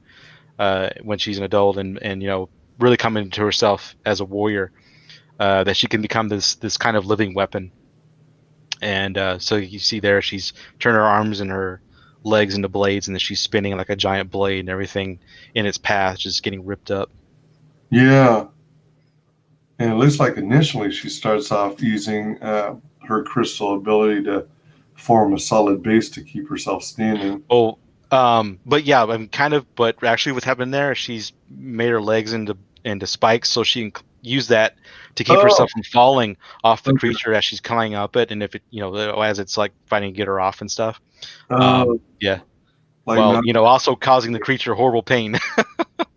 like mountain climbers would do in Hmm. rock. Oh, cool. You can get Chaotic Flux number 1 and number 2 as an add-on at checkout in both physical, US only, and PDF formats. All books come shipped and bagged and boarded, shipped in cardboard. So these issues are only available in the US. Is there any way for... No, wait. Let's see. Both physical. That's not supposed to be on there. I think I put that in the wrong spot, but it does ship. Man, I need to change that. I wonder if people have been confused with that. I didn't realize that was in there. But it does ship the physical books. I mean, PDFs, of course, they don't ship. It's just going to be sent to you, but in email. But the physical books do ship anywhere. Okay, good. Yeah. All right. I was about to ask, what's your solution for the international backers No. who are interested in it? Nah, I'm gonna set that's on there. I don't know why. Anyway. All right. Good thing it was caught singing. Yeah. It's funny though, because like I said, it's been running for like a month now, and I just now saying that. Dang. All books come shipped, bagged, and boarded. And when you say shipped in cardboard, are you using like media mail? Are you using Gemini mailers? Yeah. So the way I've been doing it, and it's worked out pretty well, is so bagged and boarded, and then we put a piece of cardboard on the front of where depending on how many books there are put together, depending on how many people order copies or what have you, and they're sandwiched between two pieces of cardboard sheets that are big enough to where they leave a lot of protective edging around the books. Okay. And then we tape that all together, and then we put it in a padded bag, and then ship it out. It came to be that was a cheaper solution than I would love to do Gemini mailers, but I haven't found them yet to be cost effective for us. But I found this solution that it's a little cheaper than Gemini mailers, but it still protects the books really well. But that, and we also bought these cardboard pieces in bulk, and my wife's like, well, maybe by the time we go through all these, we'll be built up more, as a company and as a public, or as a comic book production company or what have you, to where then we can afford Gemini mailers easier, and we'll get those next time. I was like, okay. So you sandwich the books that are bagged and boarded individually between two pieces of cardboard with sufficient excess border. Tape that up and then insert it in. Did you say a bubble mailer? Yeah. All right. Yeah, my only concern, that will probably work most of the time, but for some reason, like particularly in the States, USPS has a tendency to, some post offices they'll cram anything they can into your P.O. box. Right. And even if it's not meant to be bent. Right. Well, that's the cardboard that we use. It's fairly thick. It's hard to bend it. It's hard to bend it. That's one of the upsides to Gemini mailers is they put a lot of cardboard on those to where it's hard to bend. But like I said, so far everything's been good. I haven't had that issue. But yeah, it's a shame that the postal service is just the most important thing is just I got in your mailbox. It doesn't matter how I got it in there, but it's in there. Yeah. It used to be they would, if something legitimately would not fit in the post office box that is being paid for, then they would leave a little card in there with the date of when you received a box that wouldn't fit, and they just set it next to the post office box inside for you to pick up from the main desk. But now there's a lot of people trying to cram it in no matter what. Let's see, Ralphie.com. Yes, I especially like Ralphie's bonnet. I like the Bothy. He have awesome rounded knowledge. Oh, he has awesome rounded knowledge. Yeah, we need a whiskey Bothy. It sounds like whiskey talk. He's an interesting guy. I think he holds a land speed record on a motorcycle. Wow. Sober. Speed, wine talking. Damn. Definitely. I knew what you meant. Hey, welcome, Mananui. Damn, I'm late. It's all good. You're here now. Yep. Hail. We forgive you, Mananui. Evening. All right. Yeah, for anyone who has not yet, be sure and back Chaotic Flux number 3, Relentless. As you've learned, issues 1 and 2 are available through this campaign, so you can catch up. If you aren't able to back it this time, be sure and share it on your social media. Get some more eyeballs on this campaign. It's looking good. And if you've already backed it, back it once, back it twice, back it 3 times a lady. So we've got all 3 books equal out to 84 pages of it. Intense sci-fi action and suspense. Heck yeah. Wow, check those out. Nice covers. Thanks. Chaotic Flux number 1 is 26 pages long. Do you determine your page count just based on what the story speaks to? I try to at the beginning decide, where it's going to be, but fairly often when as I'm writing the scripts, I'll get ideas as writing them, or in between times when I'm writing, and then it becomes a little longer than I intended to begin with. But okay, so I'll give you an example of issue 3. There was actually a totally different opening in issue 3 from what I had made the opening, and then I want to get in all this other stuff as well, and then I came up with a really good idea for how it ends on the third issue, and so I put that in there, and then I was like, wow, this is getting really long for what I was trying to produce on what I can afford to make at the time, but also if this is going to be an individual issue and not like, oh, this is a how they Marvel, I don't know if they still do, but they used to do the deluxe extra thick books and stuff every now and then. But before they start doing trades, but so I decided, well, this beginning part I could save this for another story in the series later. That's totally fine. And there was a couple other parts I decided weren't necessary. So then issue 3 became 30 pages. I actually meant for it to be more like 26 or 28. But then there was a couple pages where I just couldn't take them out. I was like, no, these got to be in here. So then it ended up being 30 pages. I am, though, like, because that was like even like pretty much the limit of how much I could do, up front for paying my artists and stuff. At the time, I couldn't go over 30 pages. So that's definitely going to be, the most I'm going to make a book at a time for Chaotic Flux in terms of pages. But and then actually issue 4, I'm going to work, hard to get it back a little bit more like 26 or 28. But yeah, so sometimes it's just, as this example, for people out there is, as a writer, I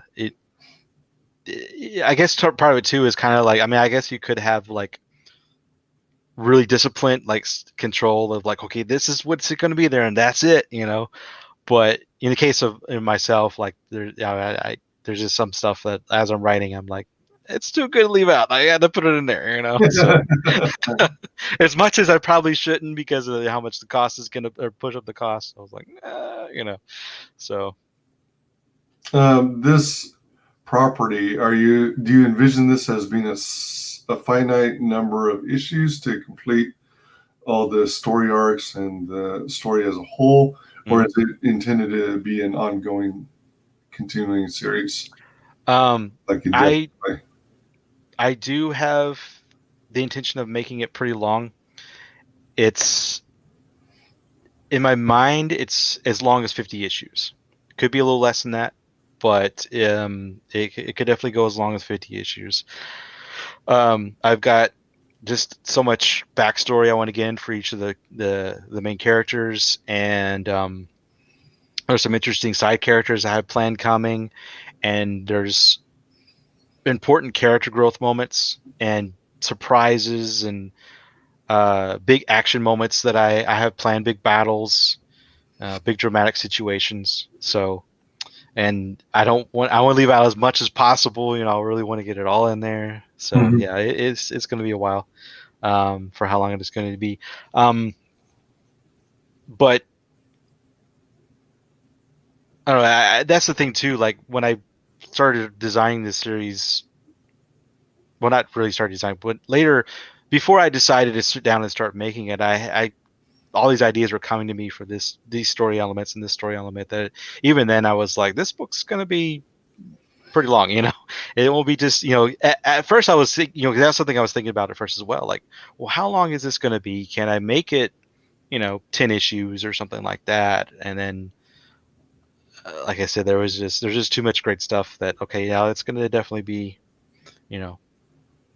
as much as 50 issues. So a lot of exciting, big, awesome stuff coming. Big epic tale I'm unfolding here for everybody. Sweet.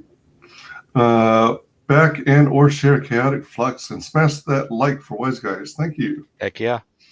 Not My Monkey says, I like the highlight coloring effects. Yeah, me too. I also like this portion here where you see the crescent moon. And you've got like greens, blues, purples all in this area, highlighting, kind of emphasizing the mist Let's see here. Madanui is asking, am I seeing a bunch of mechs? Yes. So, well, there is one particular mech in the series, and that's Strife. That's the big blue and red guy you're seeing there in the back. And that behind them in that bigger shot, he's turned into, go down a little bit. So that's right there where they're all jumping off the mountain. He's turned into bombardment mode back there is what I call it. So it's like it's kind of crab thing with all of his weapons concentrate on his back, and there are all kinds of rocket launchers and plasma cannons and things. So he's turned to that mode to provide backup for the team as they're jumping down and about to get into a battle. And in the center there, at the forefront, that's Soren in his exosuit called the Reaper. So he's like this badass Iron Man, if you will, that I've designed. Where you see those tentacles he has. They actually have an AI camera on the end of them that will seek out targets and attack them with their blades while he's also doing his thing and with his other weaponry. So it's like a built-in backup system for him. Yeah, we haven't seen him in full-on battle yet, but when we do, get ready. It's going to be incredible. We do see him in action some here in issue 3. We see him use some of his abilities because there's a small skirmish that he gets into. But really, we'll see him utilize his abilities much more here. It's going to be issue 5 where we start seeing him come into his own with his weaponry and how he gets thrown into the mix, as well as Strife. Him and Strife's origin story begins in issue 5. Issue 5. Mm-hmm. So a couple more down the line. Couple of nasty beasts. Mm-hmm. Double splash page. Now, is this a... Wait, hold on. Oh, okay. All right. So this is the left side of the double splash page, and then this is the right side. Yeah, I split it, made it bigger so you can see all the detail better than the other one. Is it also going to be in the book as a double splash page? Yes, it is. It's two together in the book. Yeah. That's pretty sweet looking. Let's see.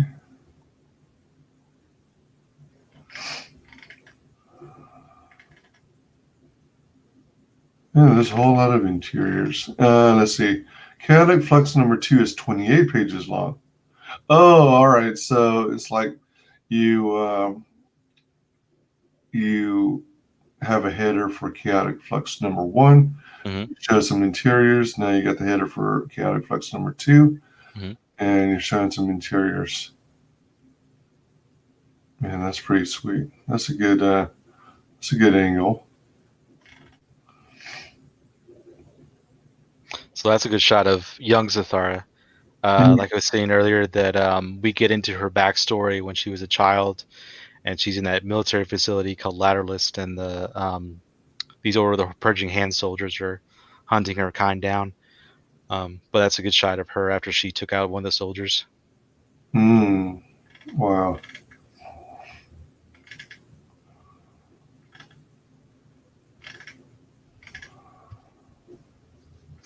Oh, jeez.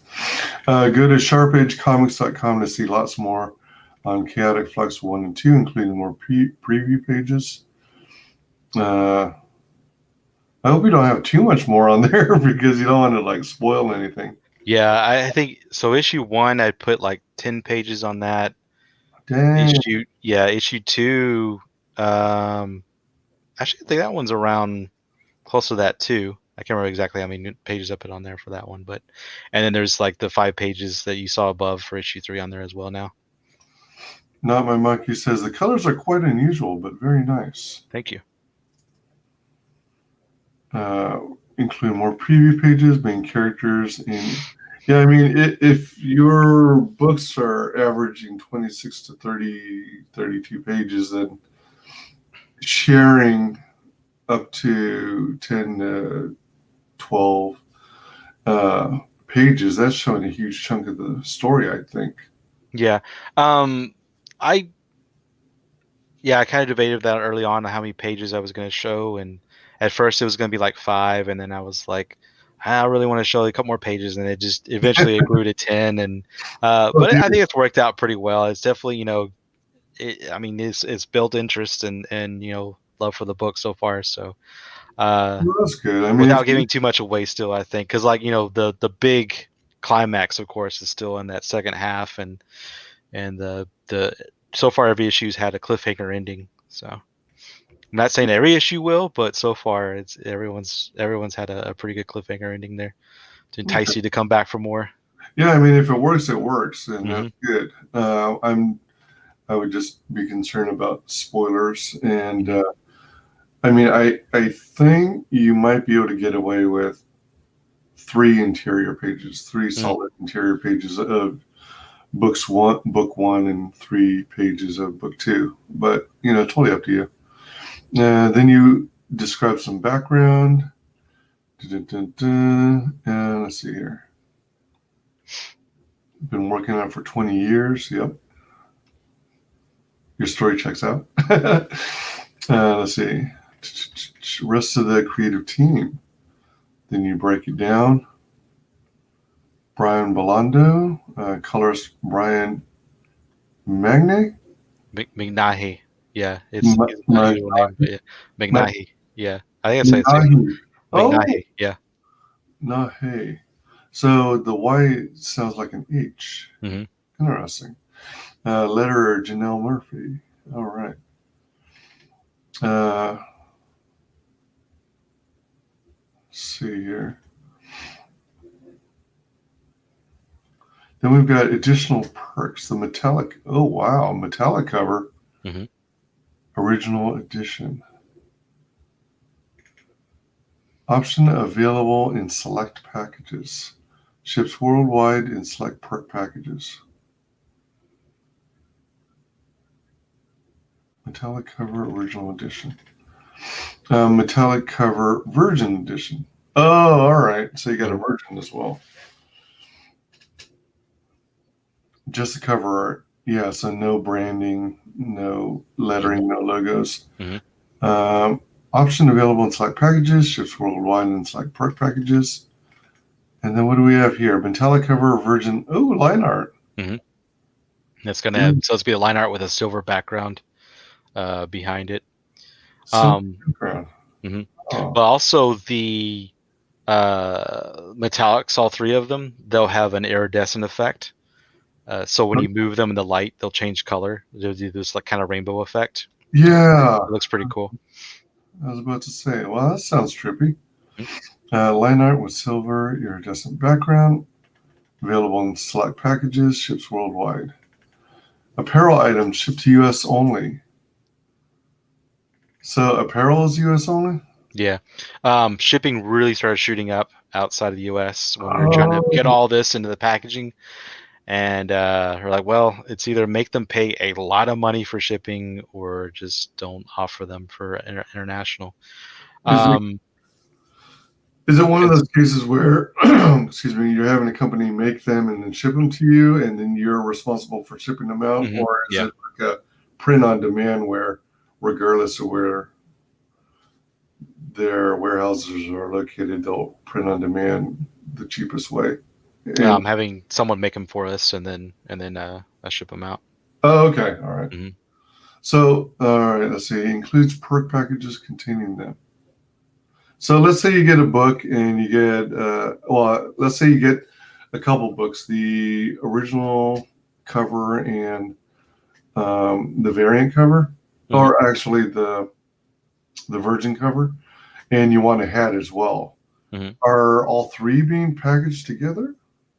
Yeah. We figured out how to make that work. We have these special bags that we found that they're a little bigger, so then they accommodate the hat and they accommodate the books, again wrapped in the cardboard in the bubble it's still a bubble packaging. It's just a bigger thing than just the books by themselves. Okay, so it's slightly larger to accommodate mm-hmm. the hat, in that usually like the hat, these caps will be relatively rigid on the first half. Mm-hmm. The front of it, the rear half kind of collapses into the front. Mm-hmm. But then it doesn't really, the first half doesn't really flatten out that much. But Well, I was worried too about like flattening it too much because, you know, and then they get the hat and it's all like, you know, misshapen and squished and, you know, so, I mean, I guess it would return to its original shape eventually if you let it set out or whatever, but who knows how long that takes. But the way you have your shipping packages set up, you factored in the ability to keep it like mostly intact without having to push it down and flatten it too much. All right. And still keep the shipping costs down for Nice. you know, everyone out there. So yeah. Nice. All right. Not My Monkeys is asking, do the colors transfer well to the printed page? Oh yeah. Yeah, the particularly, I mean, let's see. What weight of paper are you using on your There's some example of issue 2. Oh wow. This is from Mix'em when we printed through Mix'em. Oh, okay. Use Mix'em. Yeah. What Actually, I'll show you the metallic on this one too. Oh, the there you go. edition of issue 2. Ha. You get the idea that iridescent effect I was talking about. Yeah, I see it. Nice. Oh Yeah, wow. I think it turned out great. But issue 3 is going to be along, you know, that line as well. Have that same metallic, well, for the metallic editions, but that print quality as well for the interiors. Let's see here. Oh, all right. So, do the colors transfer well to the printed page rather than the digital? I meant to say.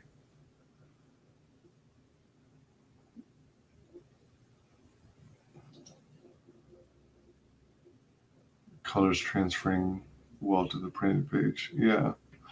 That looks great. Nice. Yeah, that does look cool.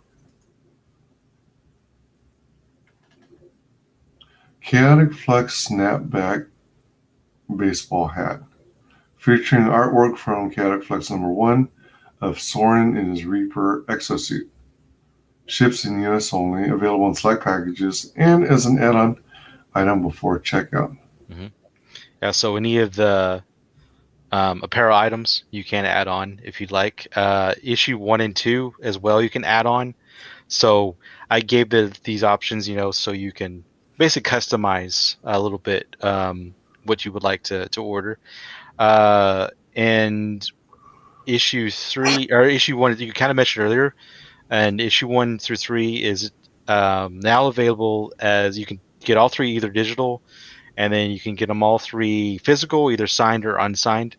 But like I said, you can also add on 1 and 2. So like if you get one of the larger packages, but you want to get 1 and 2, you can totally do that.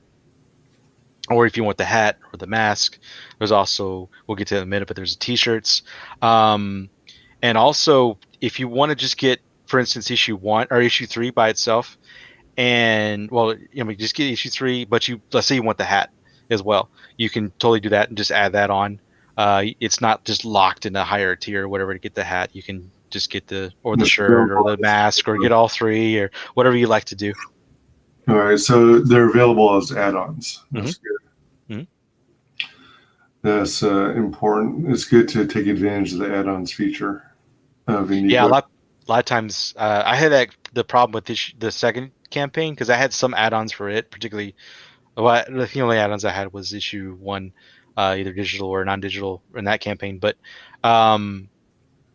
people were getting confused, unfortunately, with the add-ons because it was still pretty early or still pretty new. Add-ons were for Indiegogo at the time for a lot of people. But it seems like now people are getting more familiar with that. Now more campaigns have been doing that, which is pretty cool. And then for the metallic cover, there's packages where you can either get you have to choose which one you want, and when you click on that package, there's an option to click on this little window that brings down all 3, and you choose the one you want. And then there's also packages though too where you can just get all 3 together if you'd like. All right. Wooly says that metallic cover turned out great. Thank you. Nearly 2 a.m. here. Need to hit the sack. Good night, all. Night, Wally. Good night, man. Thanks for hanging. Definitely. Wally shares chaotic flux. Thanks for dropping the links, guys. Mm-hmm. Thank you so much. I'm quite surprised the printed version retains the punch of the digital very well. Thank you. Yeah, Mix is a great company. Like, I've been really blown away with those guys. We're using them for issue 3. And they ship pretty quick too. Or I mean, they produce and ship pretty quick. Another nice thing that I learned about them was so when they sent us the boxes for issue 2, and there was, I want to say, like 25 of them or so that were beat up, and enough to where I couldn't sell them. And I contacted them. I wasn't expecting to really be able to do much. I mean, I was hopeful maybe they would, but who knows? I wasn't sure. And they actually refunded me $100 for those 25 copies, and that they weren't worth $100. They were worth more like, I don't know, maybe over 25. I can't remember, but it wasn't 100. So I was like, really, you're this much? And I asked them, like, you sure you want to refund me 100? Yeah, just keep, man. I was like, all right, awesome. So, I wasn't expecting them to refund me like almost 4 times as much as they were worth. So pretty awesome. Or not 4 times. I guess it was more like twice as much as they were worth or so. Well, that's pretty sweet. So I'm sure someone explained this to me before, but what exactly is the snapback? Is that where you've got all these little pegs on one piece of plastic? Yeah, so you can adjust the size. Yeah. All right. And then the other strap comes over and the little pegs push through. The yeah, they whole pop in. strap. Yeah. Okay. All right. Yeah, they refer to it as a snapback. All right. Then you got the Chaotic Flux adjustable face mask. Yeah, the printer I'm using, they do face masks, and the time we're in and such. So I was like, all right, why not? I'll do a face mask. And especially when I was designing it on their program and stuff, I thought it looked pretty cool. I was like, okay, we'll do a face mask. And yeah, I think it turned out pretty awesome. It's got that metal thing too across the nose, so you can adjust it.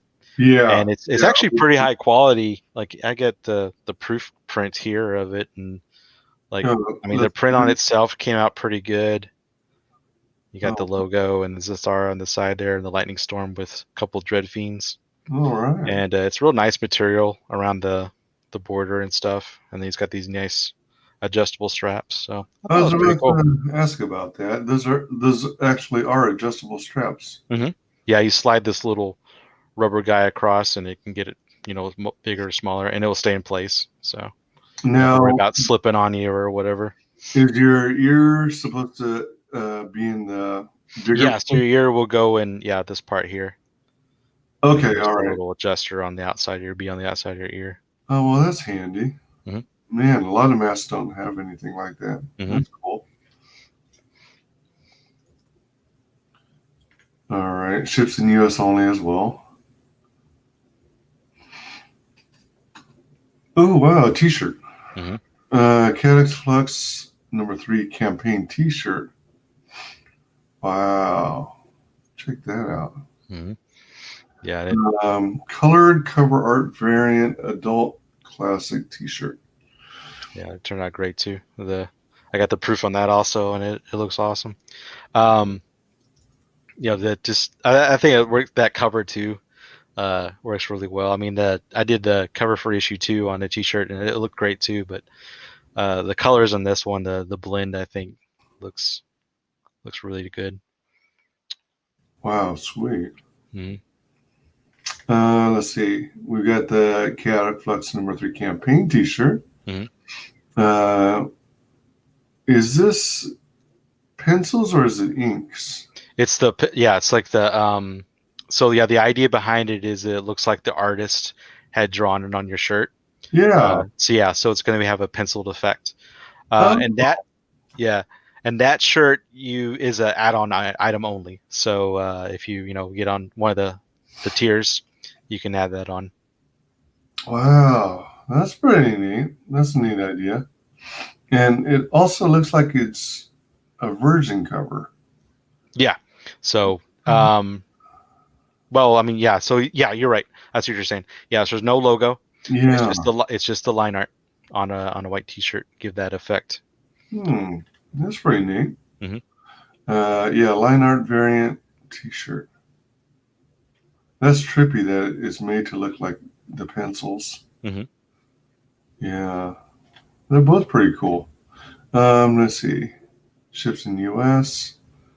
What are the range of sizes available for the T-shirts? What is the max size? I think the max size is like 3X, 3X or 4X. I can't remember for sure. I can look real quick.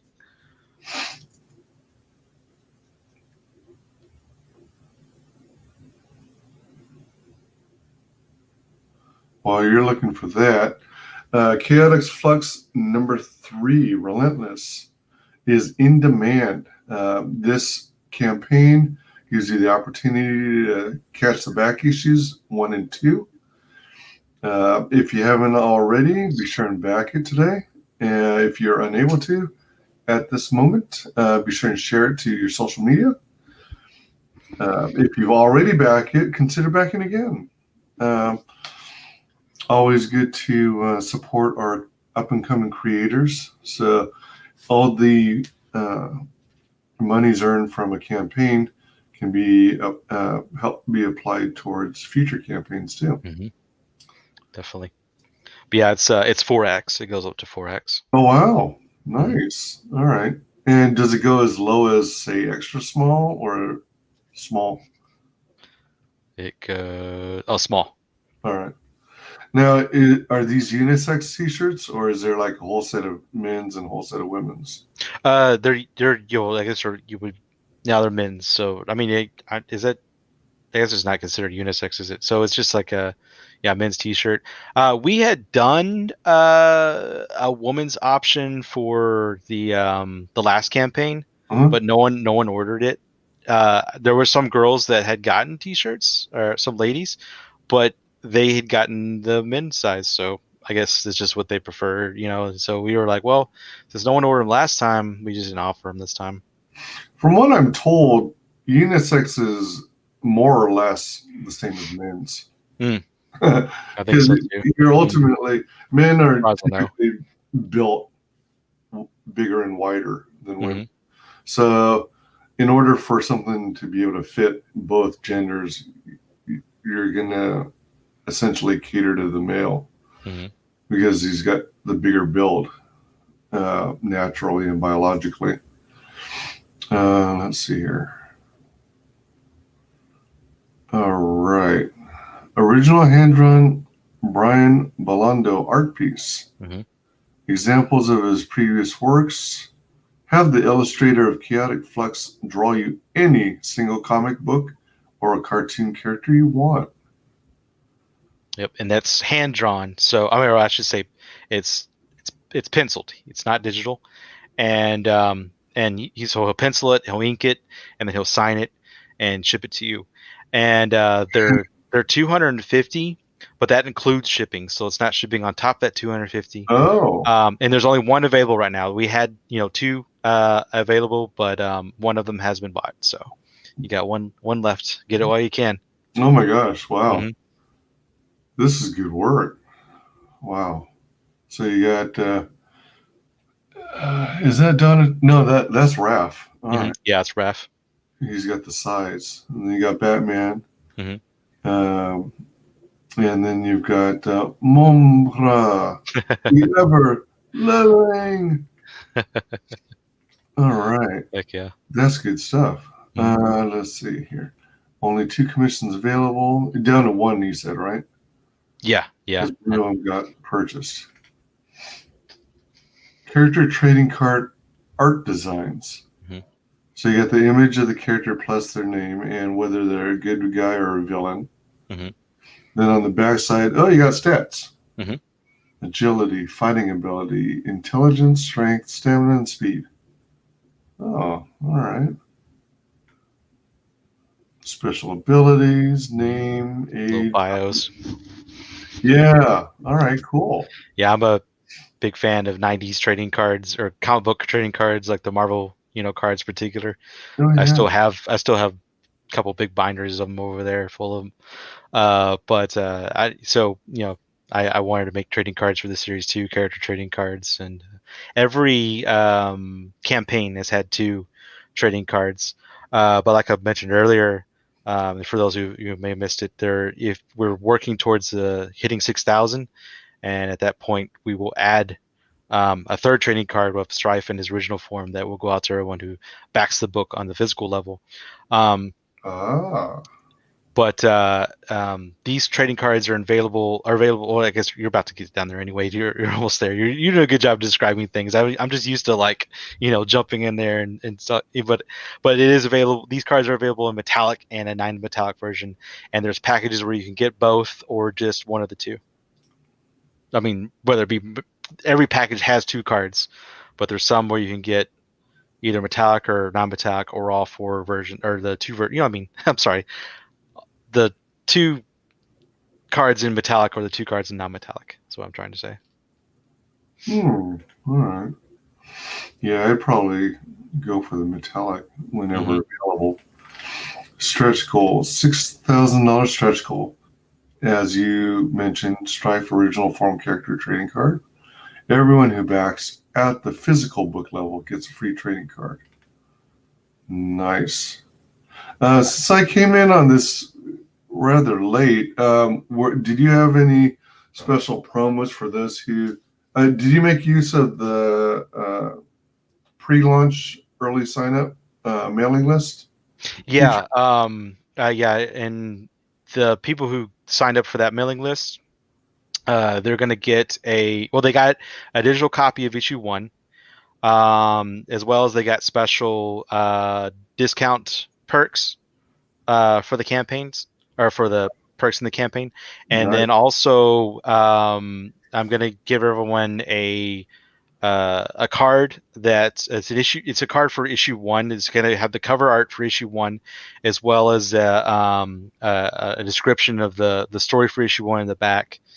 So like a special trading card for issue 1. I'm planning to do one for issue 2 as well in the next campaign, and we'll keep going from there. But yeah, so it's like a special bonus card for those who did sign up for the mailing list. Nice. Sounds like some good perks. Some good bonuses for those who got in on the sign-up list. $7,000 stretch goal is an additional art print for all who back the campaign at a deluxe package tier or higher. So this is the print that people will be getting once you reach this stretch goal. Yeah, it'll be a 6x10 print. She's about to get messed up here. The art. $9,000 stretch goal, collage art print of all 6 members of the Crimson Flame. Everyone who backs at the physical book level gets this art print. The 6 members of the Crimson Flame. You don't yet were you planning on putting hold on. Do you have this designed yet? Is that why there's no picture? Yeah, you don't have it designed yet. One of the reasons too is why I don't have a print for that yet is we still haven't designed Nalaria, Pagan, and Gyarados yet. Yeah, so that's something we have to do. But that was one of the things too is part of getting this tier funded or getting to this point would be that's going to pay for those designs for Brian, because I do pay him for all the character designs, and then of course making that awesome print. All right, what we need and what you get. Asking for $4,000, however, $6,000 is needed to cover the full cost of the new book. Covers cost of paying the illustrators and printing 1,250 copies of the non-metallic version of the book, as well as covering rewards and shipping them out. All money raised beyond the 6,000 mark goes towards creation of number 4. The book will be finished and shipped to you regardless of hitting the campaign goal. with this is have you been doing flexible goals on all your campaigns? Yep. Nice. Yeah, spread the word for sure.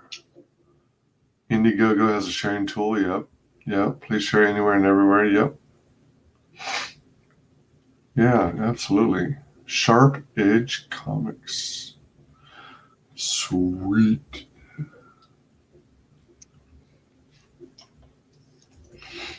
Let's go ahead and oops, hold on.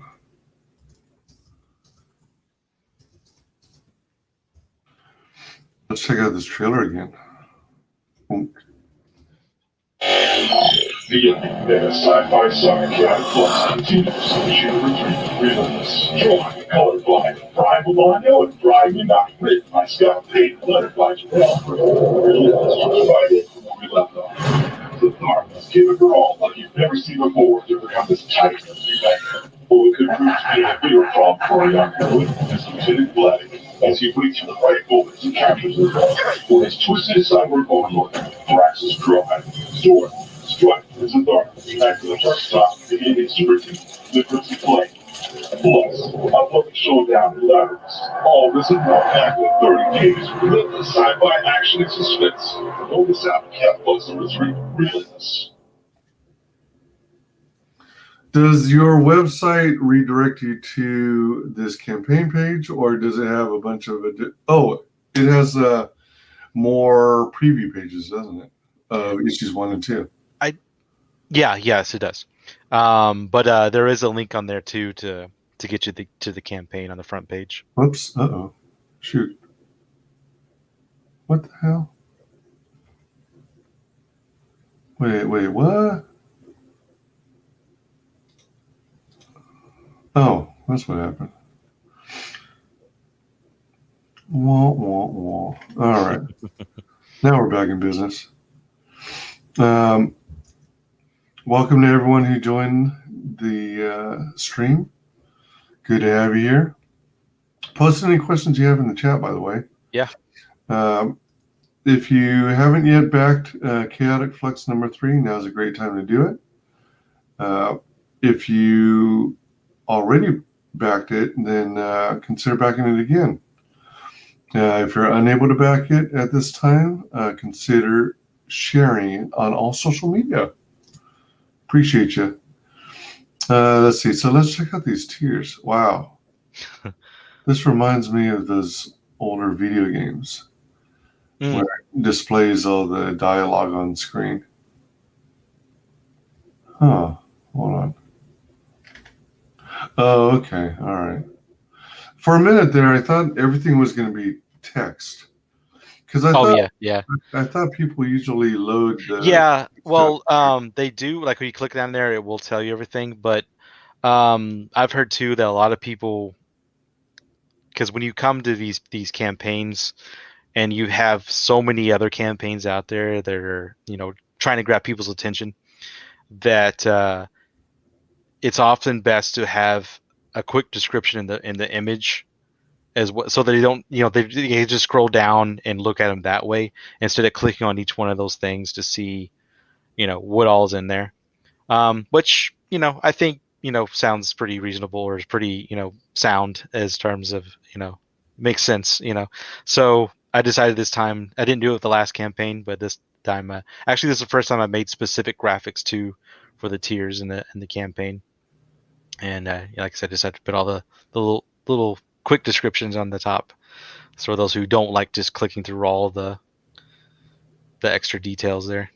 Correct me if I'm wrong, but I thought you could also put some text in. Yeah, well, actually, it's like, you mean like the way it is right now, without clicking on it.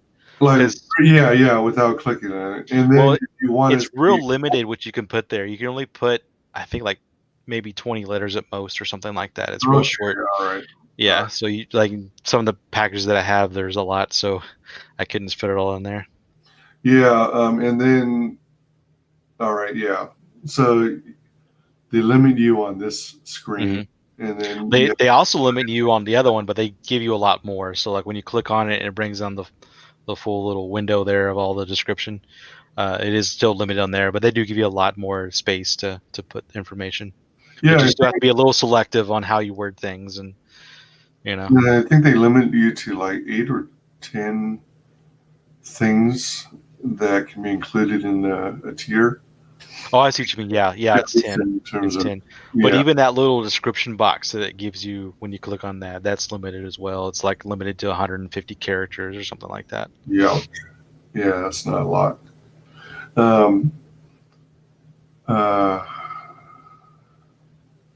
Yeah, this is one way to do it. What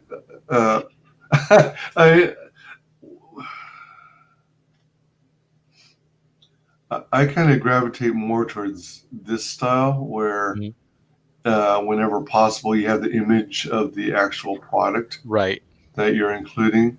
Yeah, So, I thought about doing that too, but since we were still like when I started putting together the campaign and we were like halfway through the book, as far as production, I was missing, in terms of a lot of art that it can show off. It was still being produced, so like I wasn't ready yet to make the trading cards and put those on their designs and the art prints and some other things. So, I did what I could. yeah. But it's nice that it's got the descriptions in there. Mm-hmm. It's a touch busy, but it's still readable. Yeah, it is a little busy.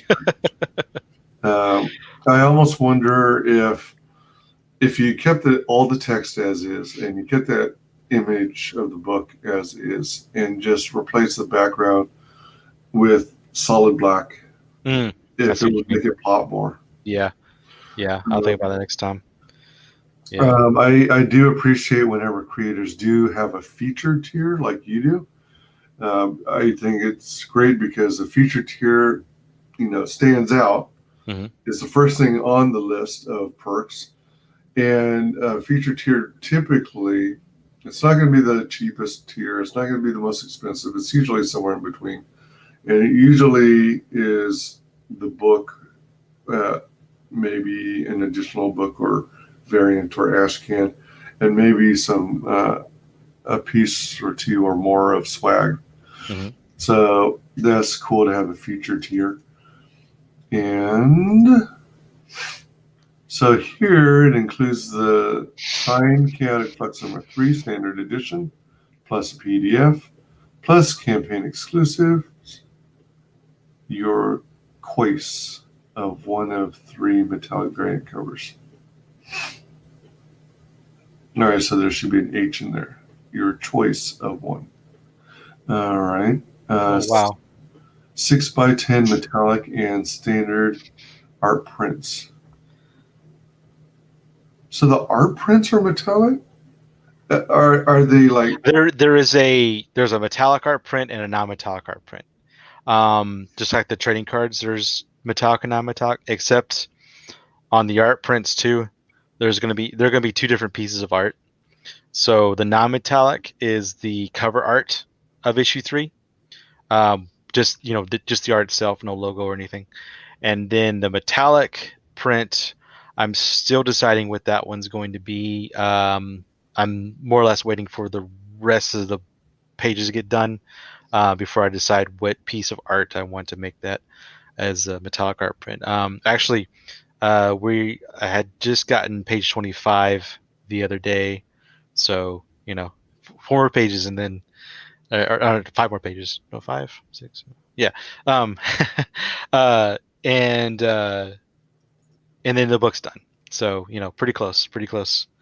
Like I was saying earlier, it'll be late May, but yeah, like I said, I got page 25 the other day, so it feels great to be. You're almost there. Oh yeah, for sure. So is a metallic art print, still really flexible, like a kind of like a photograph, except it's got a metallic look to it? In other words, it's not a solid piece of metal.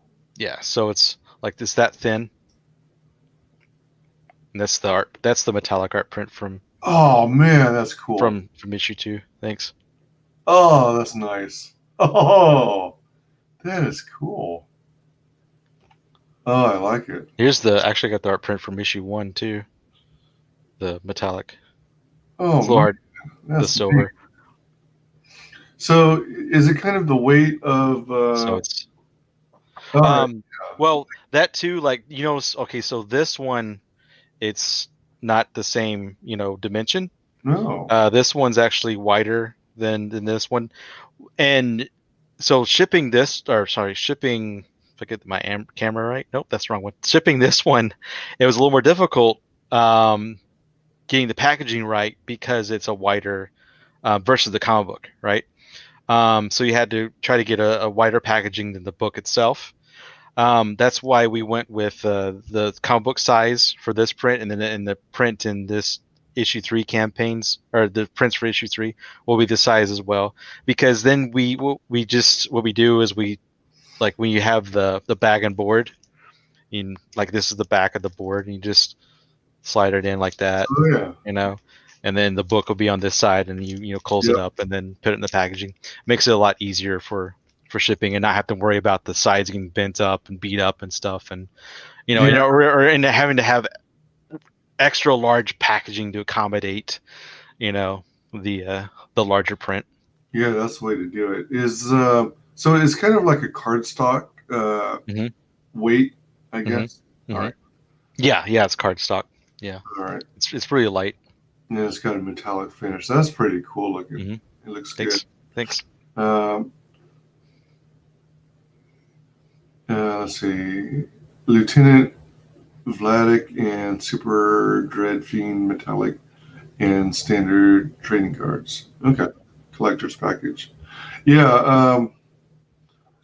Excuse me again. As I mentioned, it's a little busy, and if you were able to fit images, to scale, like if you've got your main comic book, it's going to be one size, and then if you have a trading card, it's going to be significantly smaller, fraction of the size of the other book, and so on and so forth. And the art print will be slightly smaller than the book, but larger, obviously, than the trading card. Let's see. And the other reason why I'm more into imagery, because I think I'm very visual, and pictures pop out to me more than having text. To read a lot of text. I'm more along that line as well. More visual, but I don't mind text, but what I think I might do too is just do some mock-ups, whether it's what it's really going to be. Just say like not final, but just give people an idea, I guess, more on a visual level of what the card. It's going to have cards. It's going to have art prints, and then the book. Yeah. I mean, there might be a lot of people out there who really love this layout. I'm just saying, me personally. That's all. Just me. Chaotic Flux number 3 PDF. Yep. So you got that book. And as much as I love the backgrounds, it kind of detracts or draws the eye away from the product. All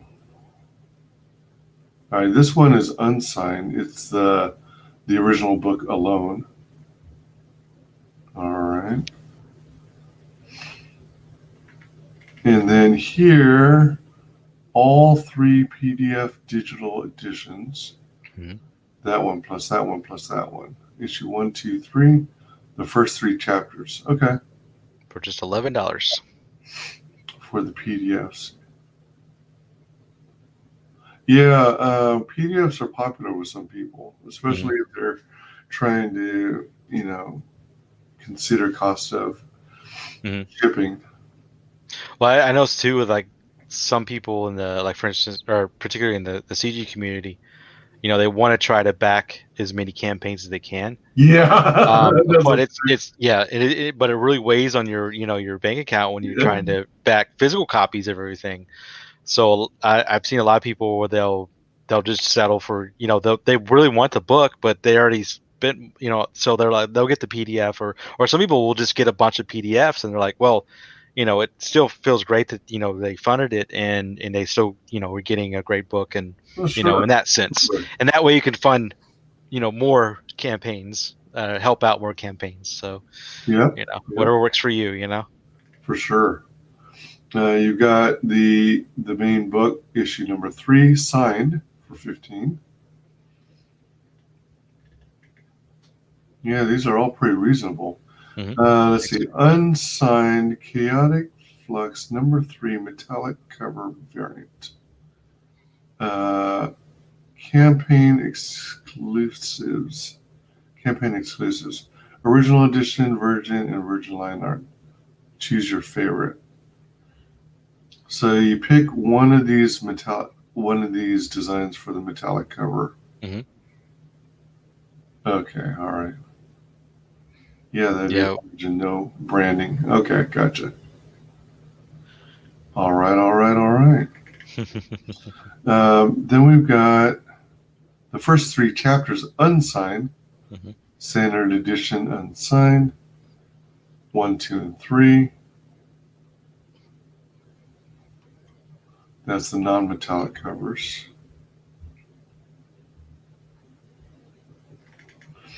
Next, signed Chaotic Flux number 3 metallic cover version. Oh, variant, sorry. Campaign exclusives, original Virgin line art.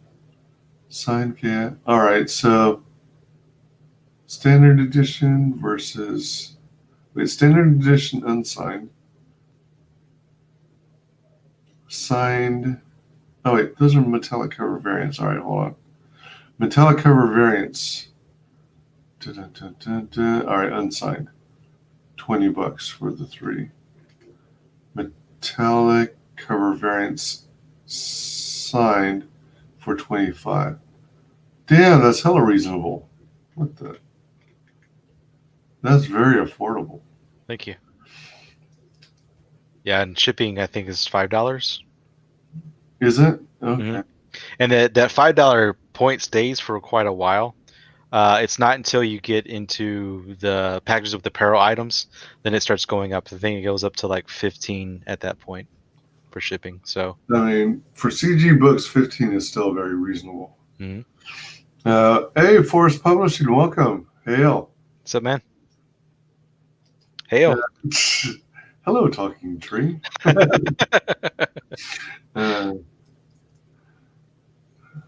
All right, so metallic cover option signed. Wow. $25 for 3 covered books. Metallic and signed. Oh, you might be. What are you thinking? Because it's you still have to choose. Oh yeah. Oh, you choose one. All right. Yeah, you choose one. Yeah. So you're thinking get all 3. Yeah. All right. So you choose one. Choose your warrior. Choose your favorite. Hold on. Let's see. So how's it go? All right. So metallic cover option. All right. Choose your favorite. So one of these metallic covers is 20, and that's unsigned. Then you've got the metallic cover option signed. So you pick your favorite there too. Okay, all right. You get 1. Now we've got this deluxe package going on, which includes signed Chaotic Flux number 3 standard edition plus PDF, plus campaign exclusives, a 6x10 standard art print, Lieutenant Vladik and Super Dread Fiend standard trading cards. So you get an art print, 2 trading cards, and a signed copy of the standard book. The PDF. Oh yeah, and the PDF. Yeah, sometimes I skip that part because I'm not a fan of PDF. Yeah, I know. Oh, you know me too well. I'm a physical media. Yeah, I am more so too. I mean, I have a decent amount of digitals though, but I do have way more physical.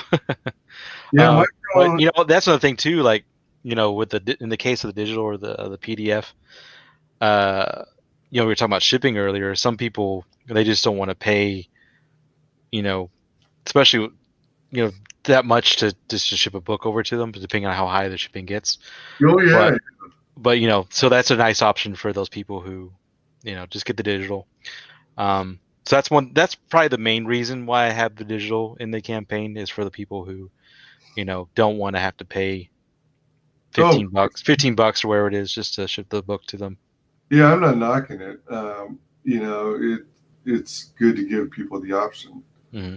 I just personally, the weird thing is, like, as I mentioned, I'm big into physical books. Mm-hmm. Even if I were offered for free in a campaign, the PDF version, the chances of me even stopping to read it are next to zero. I just don't like the interface and how you read digital comics. I rather smell the paper, touch it, feel it, dart my eyes wherever I want easily, flip back and forth between pages instead of all this cumbersome nonsense. Right. All right.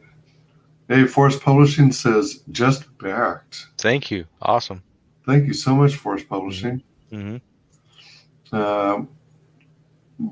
All right. So we've got 2 covers. Includes a signed copy of the book, plus a PDF, plus the campaign exclusives. And you get your choice of 1 of 3 metallic variant covers. All right. And those are both autographed, both signed. Now we've got the metallic deluxe package. Now we're talking. Chaotic Flux book. Chaotic Flux PDF. Then you've got campaign exclusives. Then you got your choice of 1 of 3 metallic variant covers.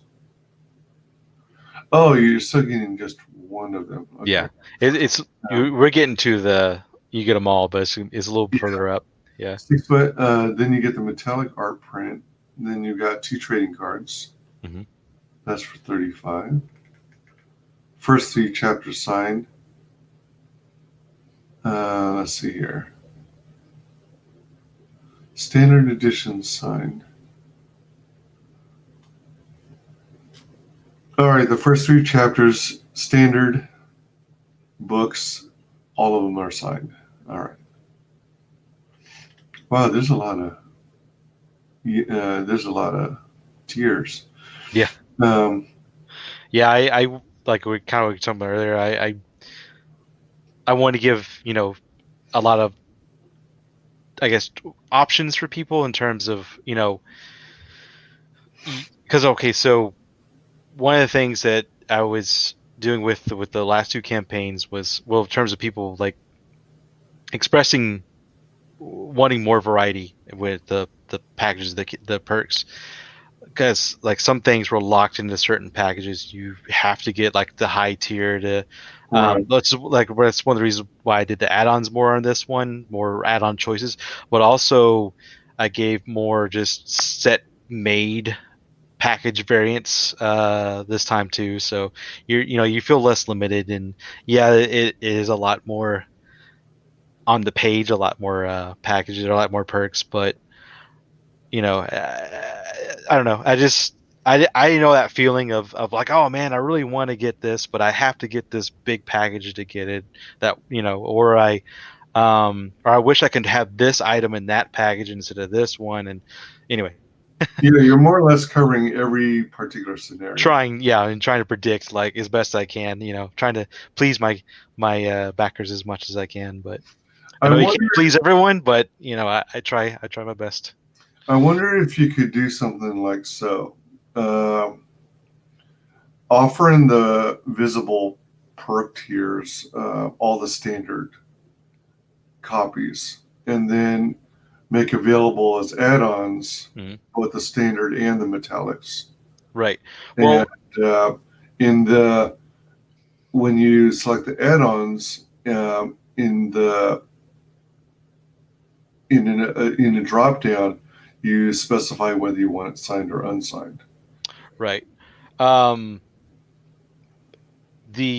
the signed or unsigned option is something that I hadn't thought about, but I like that idea.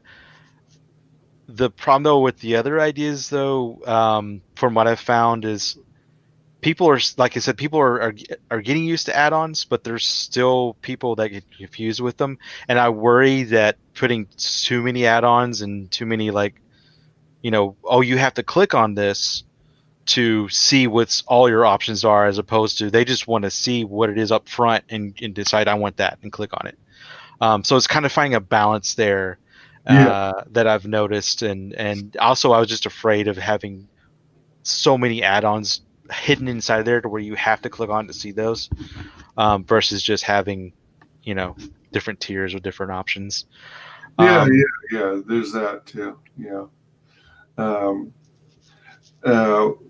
So I'm thinking maybe in the body of the story section on the left, maybe let me see. Well, it seems like you broke everything out in. Yeah, this is quite long, but there's a lot of interiors. I think 3 to 5 per. Well, maybe I'm wrong. I mean, I would have been just as happy with like 5 interiors of book 3, 3 interiors of book 2, 3 interiors of book 1, and then go into a little more detail on the perks, talking about the metallic cover like you did here. And then that way they know to look for the metallic covers either in the, let me see, how would you do it? Would you make mention that it's available as an add-on only? I don't know. I have to sit down and really think about it. Yeah, because a lot of it is you're guessing how everyone's going to view it, and how if they're going to take the time to notice all the details that you put in there, versus they're just going to look at more so what perks are available, and and just want to click on whichever one looks the best to them right off the bat, click on that and then order it. I mean, that's part of the benefit to having a featured perk, because it kind of gives you a good taste of the book and the story and what you're bringing to the table in terms of your IP. With any campaign, I'm just concerned about going to the, have you ever seen, I bring this up every now and then, have you ever seen Billy Tucci's She, the very first one? The very first book or the first campaign he did? The first campaign. It was last year. One of the things about it was one of these long things. So not only did you see every single cover, you also had just about every combination. And I totally backed it, but it took me like 30 to 45 minutes on the page just to try and understand what was going on. And part of it was because they had so many great artists participating that every single one had their own variant cover. And I think every single cover had its own art print as well. So it was one of these cases where there's this big old long list of things to browse through and try and figure out what it is you are wanting out of the campaign. And that's mainly why I had challenges navigating it and fully understanding and grasping what it is, what was going on, and ultimately deciding what it is I wanted and such. Well, you remind me too, part of as well why I chose to do all these tiers. This is just like my previous campaigns. What I offer, part of it too, is an experiment. I decided to see what would happen if I gave all these options, and when I decide to close out options later on to make shipping easier, because I'm planning to get everything made all at once that everyone's backed up to a point, and then ship all that out, and then everything's going to be taken off except for the physical copy and the PDF. Yeah. All right. But in the meantime, whatever gets ordered or does get ordered tells me, okay, this worked. Whereas one things that didn't get ordered, maybe won't do that one next time. So again, like it's experiment, like a mad scientist. I guess I hate to use the term, but you could say I'm throwing stuff at the wall and see what sticks. But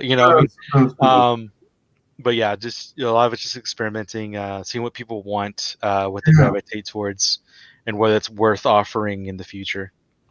Well, another thing you can consider is like going to Twitter or wherever your audience is, be it Facebook, Twitter, Instagram, and putting out there maybe a poll. You can do these easy polls. That I think about these polls sometimes too, but the thing that aggravates me about these polls is they give you so few options to put on there. I really wish they'd open that more, give you 6 or whatever. But I understand they're trying to make, like, for instance, on Twitter, they don't want your posts being like this long or whatever. Yeah. But at the same time, it's annoying when you were like, well, I've got a few options I really like to know, but I guess you can like do it as like a tournament type thing, where you have, okay, these 3 options, narrow it down. Let's say you have multiple ones and narrow it down to where you got, okay, now it's these 2 against each other or whatever. or take it but however long that's going to take, I don't know. Or take it from a generic or broad perspective, and then whittle it down until you get more focused. Let's see. Forest Publishing says, I just got the digital. I love seeing comics on my iPad. Right on. See, some people love it. I know. I have oily fingers. Well, that's another good reason. I got to call it a night. Look forward to the book. Glad to see you back, WyzGyz. Thanks so much, Forest Publishing. See you, bud. Always good to see you. Let me drop the link again. Yeah, he's reminding me sometimes when I'm looking at individual issues of books, particularly like more recent, like Marvel prints and stuff. I mean, I don't really get recent Marvel books, but when I should say a few years ago, I get trades still, but the better stories of trades. But I remember getting, because I got a couple. I think I got a Deadpool book and I can't think what it was, something as Christmas gifts a few years back. A couple books, and I remember looking through them and how much my fingers were making the ink, like leaving fingerprints and rubbing off. I was like, what? I don't remember Marvel books doing this, like it was bad. I was like, and I find out later, they just went, with cheaper paper, cheaper ink, to cut costs. And I was like, dang, that sucks, Yeah, I mean, what's the point of having something where the ink is going to come off and smudge? Especially if you're, it's actually like a big issue or whatever that might retain value down the road and you want to keep it preserved, but your oily fingers messed up the pages so badly you can't ever resell it. Yeah, not for the price you want to sell it for when it becomes valuable. Yeah, if you have any interest in reading it, you basically have to buy 2 copies. Yeah. So maybe that's part of the plan too. Oh man. Chaotic Flux number 3, Relentless, is in demand. Get it while you can. Issues 1 and 2 are included as part of the campaign, so you can catch up. If you have an opportunity to do so, go ahead and back it. If you can't, be sure and share the news on social media. Let's get some more eyes on this. And if you've already backed, consider backing again. There are all kinds of awesome tiers to choose from. Just about every possible combination. PDF plus campaign exclusive. I'm trying to remember where I left off. I think it was here. Hold on. First 3 standard editions signed for the first 3 chapters. So you get all 3 books, standard edition. They're all signed. Sweet. Mm-hmm. PDF plus campaign exclusives, all 3 metallic cover variants. Oh. All right. So you get 3 books. They're all metallic. They're all signed. Mm-hmm. So that way you don't choose. We're talking. All right. You just get them all 3. Now we're talking. All right. So that's something I'd probably be interested in. All Out Chaos Mask Edition. Mm-hmm. Let's see what we have here. And I noticed that suddenly everything goes to text only. No imagery, except the background, that is. Yeah, because there's no room for it. Yeah. Signed Chaotic Flux. There's so much in there. Signed number 3 issue. Standard edition plus PDF. Campaign exclusives. Your Quoice. The H is missing again. Did I mess it up again? Man. Your Quoice of metallic variant cover. That's how you read over things. Well, I think one of my problems too is sometimes when I put these things together, I'm low on sleep. So to me it looks good, and then like, oh shit, I left an H out. You know. Come on, man. Don't pull Wyman. Oh man. That's why it helps to have an editor to double check all your work. Because, when you're so into the campaign, it's easy to miss stuff. Especially after you've looked over it 10, 20, 30 times. Yep. I'm learning that so well on this campaign. Because there's a lot more in this one than because all the packages. This is definitely the biggest campaign I've done, and in terms of the amount of things and making graphics for everything. And yeah, it's definitely been a learning experience. And next time I'll make sure to run it through some better editing. 2-3 sets of eyes, well, yours and your girl, your wife's, and possibly a third person if you think it needs it. Or you take a break from it for like a week and then you revisit it with fresh eyes. You remind me too, there's an interesting thing that happened with this campaign where, so we mentioned earlier the mailing list that I had done. I found out that apparently if you set up the mailing list and you said it so I started the mailing list almost 6 months before the campaign launched. And, I thought, well, starting it pretty early, I have a good chance of building up, a good amount of people. The more it was out there and I was, getting, promoting it and what have you.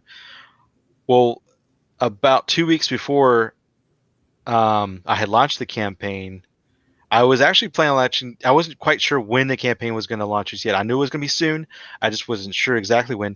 Well, they sent me an email, Indiegogo, and they said, since you started your mailing list 6 months ago, or almost 6 months ago, there's a limit. Apparently, there's a limit on 6 months. 6 months. So they're like, okay, so we're giving you like another, I think like 2 weeks or whatever. But after that, if you don't launch by then, everything gets wiped. And I was like, what? And I had already started building the campaign page, painting things on and designing it and what have you. And I was pretty far along with it. And I was really, worried about losing all that and having to start all over again and stuff. So then I was like, okay. So that put a little bit of rush on me putting things together. So that missing things here and there probably was part of that as well. But it was really I understand they have I guess servers or whatever that hold all this data for their mailing lists and their campaigns and all this, and so they have a limited space, so they have to put some time limits, restrictions here and there. I get that, but at the same time it was really disappointing and surprising. I was like, okay guys, you can have your pre-launch page up for 6 months, and by the end of the 6 months you're expected to have either launched, or if you're not ready, then it's going to close down, wipe out your content, and you'll have to start from scratch. So once you created your page, your pre-launch page, however you can, it probably is a good idea to back up your information And then as you get towards the end of the 6 months, or however long you plan on being in pre-launch mode, you're supposed to be able to back up your email list. Yeah, there was an option. Yeah. And that'll cover you in case you mess up and make the mistake of exceeding the 6 months and losing all that stuff. At least you won't lose all or most of your distribution list. Yeah, but like I said, I had already started to put together the campaign page, and I spent a good amount of time already putting it together, and I was worried about all that just getting wiped and having to start over. And but like you said, I guess just make sure I back all that up just in case or what have you. But I was also like, well, I was also ready to launch it at the same time. Well, pretty well ready. Like I said, I was kind of more expecting to launch it a week after that, but I was getting it together, and I was like, there's just a few more things I had to do to make work, and I pulled it off, just with a few typos.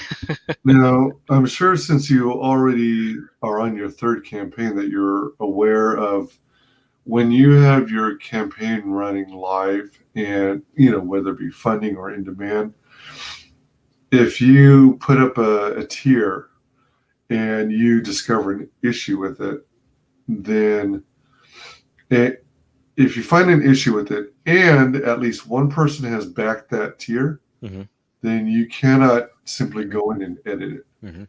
You have to make a whole other, like a copy of it. Yeah, you have to copy and it. Launch it. You also have to rename it and hide the other one, the original one with the mistake. If nobody's backed it yet, then as I understand it, you're supposed to still be able to. You still got some editing capabilities. But once one person backs it, then you're kind of stuck with it. Yeah. And you're either going to leave it as is, or you hide it, but keep note of who backed it, so you can fulfill that tier, even though it's hidden. Let's see. So we're still in the All-Out Chaos Mask Edition. You get the campaign exclusives, which is the print and the trading cards. Your choice of metallic variant cover. You get, 6x10 metallic and standard art prints. All right. Oh yeah, and then there's the trading cards. And Zathara versus Dreadfiends. Oh, the face mask. Okay. That's what you meant by Mask Edition. Okay. Yeah. Right. So, I named these ones this way to me, it felt the most like kind of streamlined as far as naming them and making them, I guess you could say, understandable just from going at the name, just going, okay, that one's the same. Cause so for instance, that was the Mask Edition. This other one is the same, all the same stuff, except instead of the Mask, is T-shirt edition. So All Out Chaos T-shirt edition. So it's mainly the apparel items are the highlight in terms of the difference. So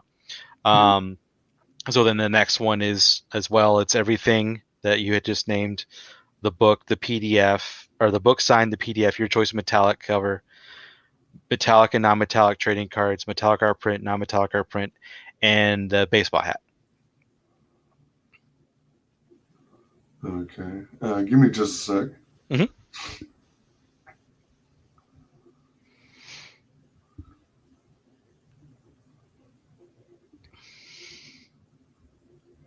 All right.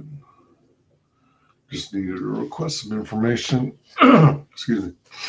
Yeah, so you've got that as the Mask Edition. Then we've got the T-shirt edition.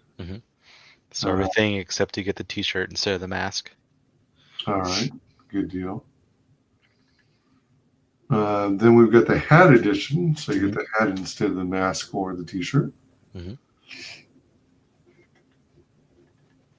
Chaotic Flux Light. So you get a book, you got a hat, you got a mask, you got a T-shirt, you got the signed book standard edition, you get the PDF, campaign exclusives. Oh, all right.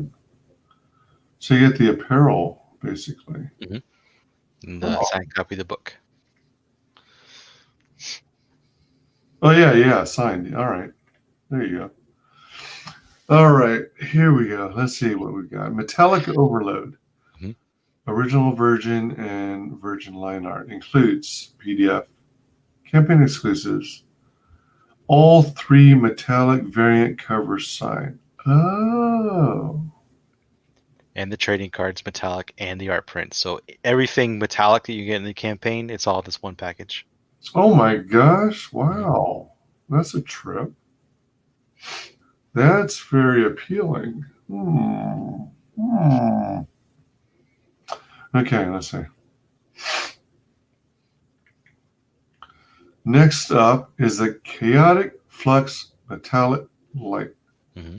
So you get the swag apparel. And then your choice of metallic cover and the PDF. Okay. Oh, all right. So it's like that. It's like that one above, except this one you get to choose metallic cover instead of the regular edition. Wow. I'm trying to figure out if I have too many choices. Let's see here. Let's see. All right. Whew. All right. So now we're at the Chaotic Flux capacitor. Nice. Chaotic Flux. All right. So there's a standard edition of the book, issue number 3, PDF, campaign exclusives, choice of metallic variant cover, the 6x10 metallic and standard art prints. So you get 2 art prints. You get 2 metallic and 2 standard character trading cards. So you get 4 trading cards. Oh, plus the hat, plus the t-shirt, plus the face mask. Oh. Man, now what do I do? Okay. All right. So then, oh boy. Yeah. All right. So this guy is everything that you just named the last one, but you also, instead of choosing your own metallic cover, you get all 3 of them in this one. So all 3 metallic covers. Oh, all right. Standard print of the book, the PDF, both art prints, both metallic and non-metallic trading cards, the hat, the mask, and the t-shirt. Holy free holy. Wow. All right, so that's like the chimichanga, the big giant burrito. Okay, all right. All or nothing. All right. But then if you get nothing, then you get nothing. You're paying That's right. $100 to get nothing. So you just get an empty mailer? Yes. I should have that as an option. I'll do that next time. Yeah, if you just want to, it'll be equivalent to one of those tiers where you just... yeah, you click on it and it'll ask you, do you want all or do you want nothing? It'll be the equivalent to just offering financial support to help. Yeah, make it like $5 or whatever if you get the nothing. Or yeah, like you said, just I don't want anything. I just want to give you $150. Yeah, there you go. So we've got the Brian Belando commissioned art $250. This is where. Oh wait a minute. Oh okay, all right. You broke it out into 2. Yeah, I didn't mean. Oh, actually, I guess I did do it, but I mean, obviously, I did it. But for some reason, my brain went, okay, I'll make 2 tiers, even though it's the same thing. I don't know why. I guess anyway. And then later, like someone pointed out to me, I was like, oh, you're right. Why did I do it like that? And I tried to change it. And this is before they had bought the other one, or bought the one, and Indiegogo wasn't letting me do it. I don't know why. Really? But yeah, I don't know. Interesting. Yeah. Oh, I would have thought you'd be able to edit. That's what I thought too. Yeah, like you said, as long as someone didn't order it, you can edit it, but it wasn't letting me. Wow. Wait a minute. So, why is it on this one? Why is it on these last 2 that the lettering is white text with black border, but there's no yellow glowing. Well, I think because it has the yellow borders there, it's just harder to see. I think with the white background and the lettering is a little smaller. Oh, Yeah, I guess I made the lettering a little smaller there so you can see his art, as examples in the background. But I think it works pretty well. But now sometimes when I look at it, I'm like, should I make the text a little bigger? But too late now. Yeah, I liked how you offered like 3 samples earlier. Mm-hmm. Was it? Like that. Mm-hmm. I think it would be. I know this is after the fact, but I think it would be more effective if you had the text maybe all by itself, so it pops, and then like 3 image examples. Right. Like going across the top of the text or something. Or in the center. So you have 3 images in the center. So it's like proportion to scale. And then you got the text across the top, the bulk of the text that you see here. Original art of any comic book or cartoon character of your choice, drawn by the illustrator. I wonder, you don't even need of Chaotic Flux, because you already know we're talking about the book Chaotic Flux. And obviously it's going to be shipped to you, so not to somebody else. So I would just say original art of any comic book or cartoon character of your choice, drawn by the illustrator, and cut it right there. And then that'll be across the top. And then you've got like 3 image examples in the center. And then at the very bottom, Brian Belando commissioned art. That's just one idea. That's how I might have formatted it if I were in your shoes. But all right, so yeah, this still works. This makes it look like you were offering one to the begin from the get-go, and then you decided, it's proved more popular than I thought. Let me check with the illustrator and see if he'd be willing to do a second one, and then you open it up again. I guess you could say too, it makes it a little more dramatic when you see, one sold out. I better hurry up and get the other one. Yeah, exactly. Yeah, and believe it or not, one of the things I enjoy about checking out Indiegogo campaigns for CG projects is looking at the sold out products, so that I can see what I missed out on. Yeah, and it'll be like a way of saying, that'll teach you.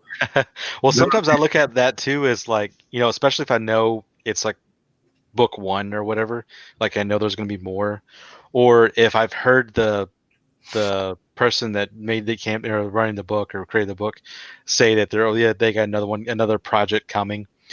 Sometimes I look at it as like it's a preview of, okay, well, maybe the next campaign is going to have items along this line of what this campaign had, and it's something to look forward to, and definitely check out the next one and see if it has either, like I said, things like it or things similar. I mean, like, or sometimes it could be. I've seen some campaigns where they're like you look at what's his name, Richard Meyer, and like he'll have certain things in campaigns, and then other campaigns he does is it's just the book and like maybe a variant, and that's it. And I'm like, oh man, I was hoping he's gonna have these, but I know he likes to experiment a lot with his campaigns, especially the ones where he throws it out there and doesn't like, because I remember, what was it, that one that was the pandemic one, like he was talking about how he was experimenting with not doing a whole lot of promotion for that one. He was just throwing it out there and seeing the people gravitated towards it, as an experiment to see how much of a difference, versus he didn't really announce that book too much either. He just kind of put it up and waited to see people noticed it. I'm not sure what his goal was exactly with the experimentation, but it was, it seemed like he was testing mad promotion versus just, can I back a campaign just like if people just see, Richard made it, I'm going to get it, doesn't matter if he put a whole lot of announcements out there or what have you. Well, the problem is, well, this is just my take on it. The problem is people love Zach and they want to support him. But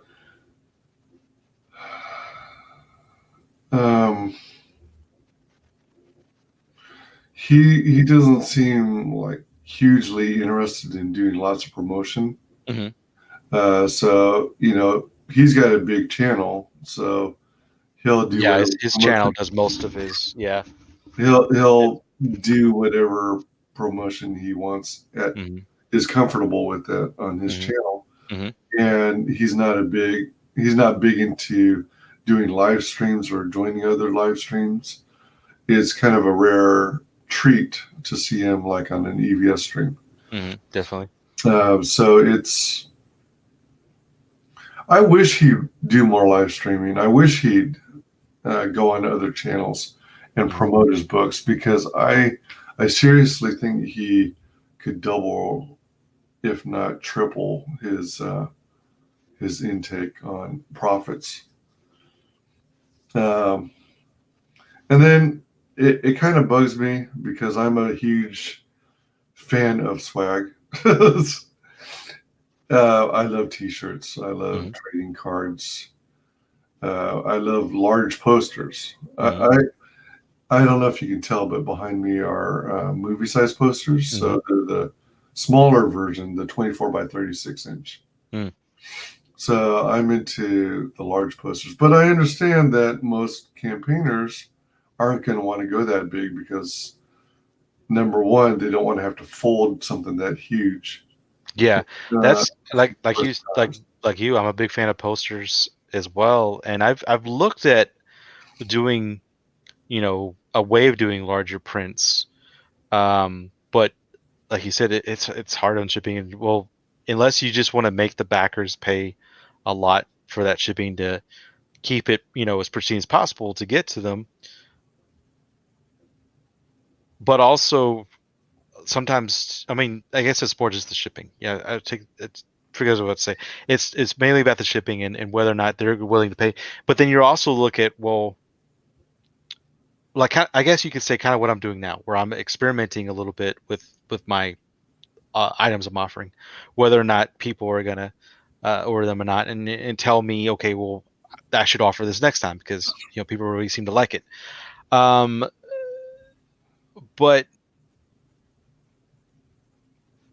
I don't know. I guess you could, you know, definitely. I guess in that sense, just offer posters and hope they want to pay a lot for shipping to keep it pristine to get to them.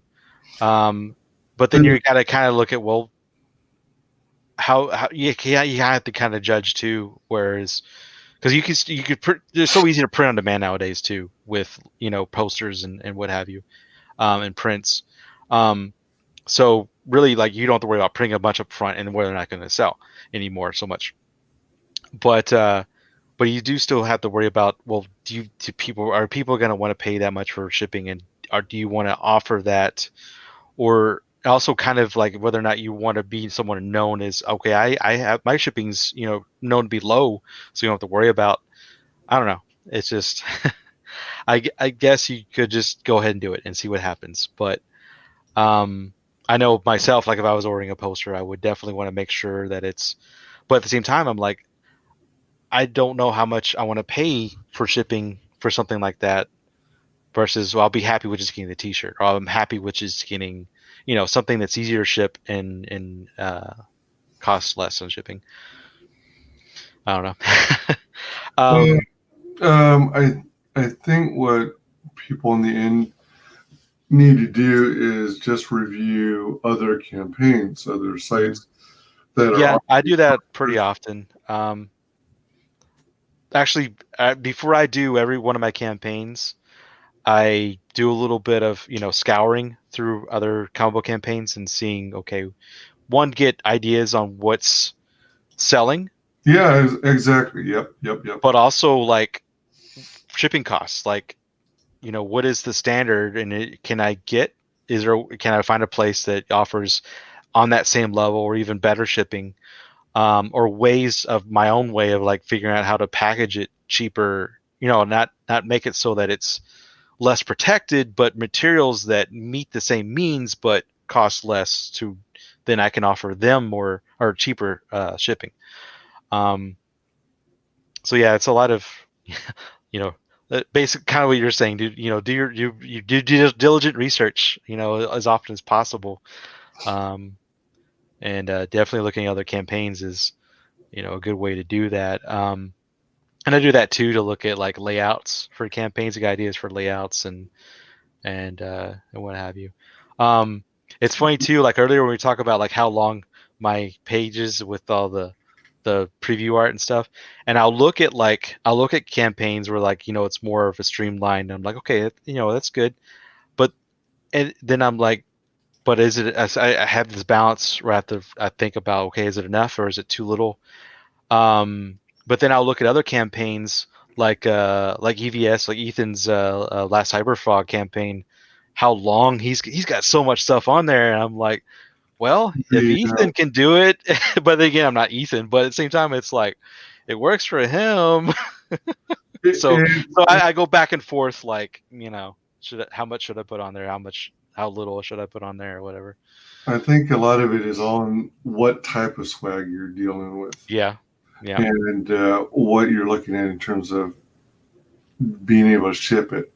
Mm-hmm. I think it's pretty safe and reasonable to say that there is not near enough demand for 24 by 36 movie poster sizes. Mm-hmm. I think there are some websites, I want to say maybe Comics Avalon might be one, that is kind of like a print on demand thing. So if any of your backers is interested specifically in like a poster or t-shirt, you direct them to that website and they order it through there, mm-hmm. rather than you do it through the campaign where you're mm-hmm. responsible for doing all the wrapping and shipping. Mm-hmm. For those at campaigns, like EVS did the Black Light Salamandroid poster. That was a case in which, because it is what it is, the size, it requires things like a sturdy tube, right? Mm-hmm. Yeah. You either go with the tube or you get one of those cardboard boxes that's designed like a triangle, trianguloid. Whatever works for you. But still, from all the campaigns I've seen, I have not seen movie-sized posters be very popular. Mm-hmm. There's just few goofballs like me who are into them. Well, one of the things too, like in my case, wall space. Yeah, there's that too. Yeah, because I'll go to conventions. Well, when we're doing conventions now, we're going through this whole silly mess. But when I was going, and it was hard to resist. Like, just like, okay, well, I want to get this, I want to get that, I want to get this, but then I have to sit there and think, well, this is also stuff I want to hang up. I want people to be able to see it. I don't want it just like stuck in my closet and like, oh, if someone asks, oh, I'll pull it out and show it to you, But no, I want it on display. But then I've already got so much stuff around the place as it is, and it's like, well, do I have room for that? And then that becomes a whole thing. And but yeah, what's interesting. I mean, I presently have the room to put up a bunch of movie poster size art. Mm-hmm. But there will be a point at which I run out of space too. So it's understandable. What some people are doing, well, I don't know if Comicsgate per se is really doing it, but I think there are a couple creators where, a lot of campaigns offer like postcard size prints, right? Mm-hmm. Because they're postcard size prints, you can display it easily on the wall. That's right? True. Like a mini poster. Like you could do like a collage of all these postcard size prints. Like I guess maybe Marvel was doing this too, where you have a postcard size print of a comic book cover, mm-hmm. an issue, and then you could literally line the entire wall, for example, full of all these individual issues, and you're still going to have room because they're so much smaller than a regular poster. So that's another way to kind of approach it. What's pretty common in Comicsgate is small posters that are like the size of the book that they're selling, or folded posters. Yeah. Some of which are folded in half, and some which are folded into thirds. You remind me too when I used to get a Wizard magazine, and they would often have the folded poster inside the book or in with the book, somewhere near in the back when you get it in the, because a lot of times they'll come in like a slip thing. I don't know if you remember Wizard, but you have to open the slip and then pull out the book and have a poster in there, or the book would be in the middle and like it was on a perforated where you could tear it out. Yeah. But yeah, I remember that. It was just a little. That my wall were covered in Wizard posters back in the day, mini posters. Yeah, I never liked when it was stapled in the book. Yeah, there was some Marvel books that I remember. Was it X-Men #1, the one when Jim Lee started doing it? That famous cover with it folds out and has all the X-Men with Magneto over here. Oh, right. Okay. That one had a couple posters in the middle. One really long one that had all the X-Men and X-Force and Excalibur, all those guys in there, all the teams. Yeah. And then you flip it over, then it has all the villains. But that was a stapled in. You had to pry the little staples open to pull it out. Now, that was, and you have to worry about not tearing it while you're in. Because back then too, it was newsprint, so it was more easy to tear. Yeah, and because it was folded, it was like folded to the point at which, like, if you yourself folded something in half and you were intending to ultimately tear it in half, so it's nice and even. It's like it had such a hard crease on it. Yeah, so you get this line going all the way through the middle, and it was like that forever. And you can never get that out. it potentially makes it easier to tear as you're removing it. Yep, that too. I'm of the type who is not a fan of folded posters, but I also don't care much for the smaller posters that are like 8x10s. I mean, they're all right, but if I'm getting a poster, I kind of prefer a movie-sized poster. But it's got to be a cool looking movie size poster. But I accept the fact that, there isn't enough of a demand for movie size posters. So, I'm satisfied with that. No big deal. So as far as I'm concerned, people shouldn't invest in offering a tier with a movie size poster. Unless they're potential backers and they get enough people interested in their book, right, to demand it.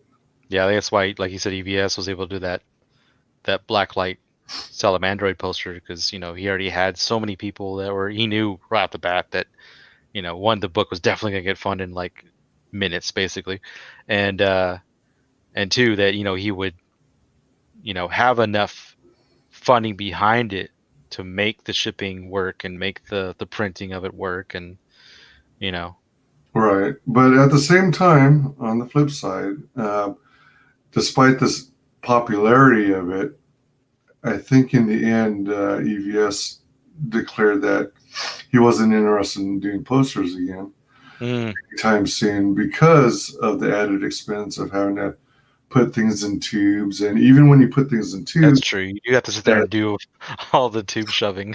And then if you do it wrong, then you risk that it's still sliding during transit and getting the ends of the posters dented up on the ends. It's too risky. I think the main and only way to do a poster properly is to roll it up to a smaller diameter than the tube itself, place it in the middle, and then release the coiled. Yeah, that's how I like to do and then it expands to the inside size of the diameter of the tube. And I think that reduces the chance of it bouncing back and forth. Because if you leave it it, kind of holds it tight as it expands. yeah, Yeah, exactly. inside the tube. Yeah, versus if you took your thing poster, wound it, coiled it up smaller than the diameter of the tube, put rubber bands or some kind of saran wrap tape on both ends, and then slid it in and left it all loose. Then it's going to bounce around too. Mm-hmm. Yeah. Tricky. Yeah. So, I mean, that's posters for you. It's like, what to do. Mm-hmm. And then I think there are even some campaigns that don't even bother with posters. Yeah, I've seen a lot that don't do them. But going back to your boy Zach, like Pandemic, I decided to try that because it seemed like an intriguing story. Mm-hmm. I've since heard a lot of bad reviews about it, but I still have yet to read it. But it just seemed kind of awkward to have such a plain vanilla looking campaign. Mm-hmm. It looks so basic with two or three tiers at most. Yeah, it was like 2 or 3 at most. Yeah. And then I don't know, maybe I just like to collect stuff, but I prefer campaigns that have swag to pick up, especially if it involves picking up a T-shirt. Because at least with the T-shirt, it's a usable item. But that's one of the things too I love about stretch goals, because a lot of times they add more swag, and it's interesting too. Like, cause I've done some campaigns where I'll cut it for the time, which is getting the book, no bonus items, or no tiers with more swag or with swag in them. So I just get the book, but the book did well enough to where it hit, at least a few or one or a few of the stretch goals. So whether or not you get the book, or you still get some swag, which is cool. I remember it was the first Cyberfrog when I backed it, and I didn't have money time to get anything higher, but it came with a trading card, it came with a decal sticker, it came with a bookmark, and I was like, cool, just because it hit all the stretch goals, all for extra free stuff. Yeah. But EVS campaigns, although they're sometimes kind of lengthy, at least he lays it out so where it's pretty, usually pretty clear and straightforward what it is you're getting out of every tier. Sometimes it requires clarification, and that's when people ask him about it in his streams. But yeah, it's one of those kinds of things. Let me see.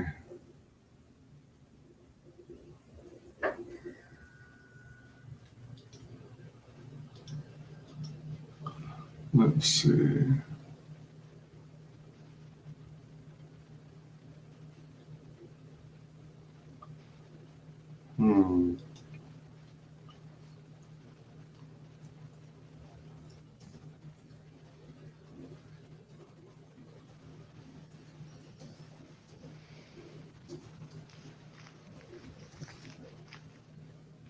Okay.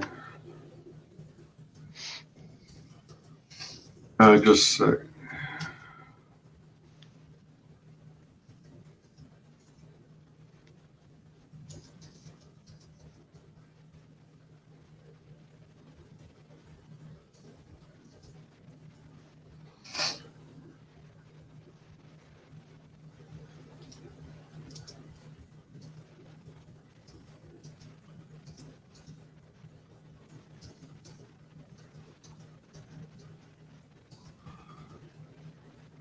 Let's see. I was wondering if by chance you might have had any other things that I might have missed that you wanted to share about the campaign. Any other news or updates? Not that I can think of. I mean, Like I said, the book's gonna be late May. Looking at shipping in late May. That's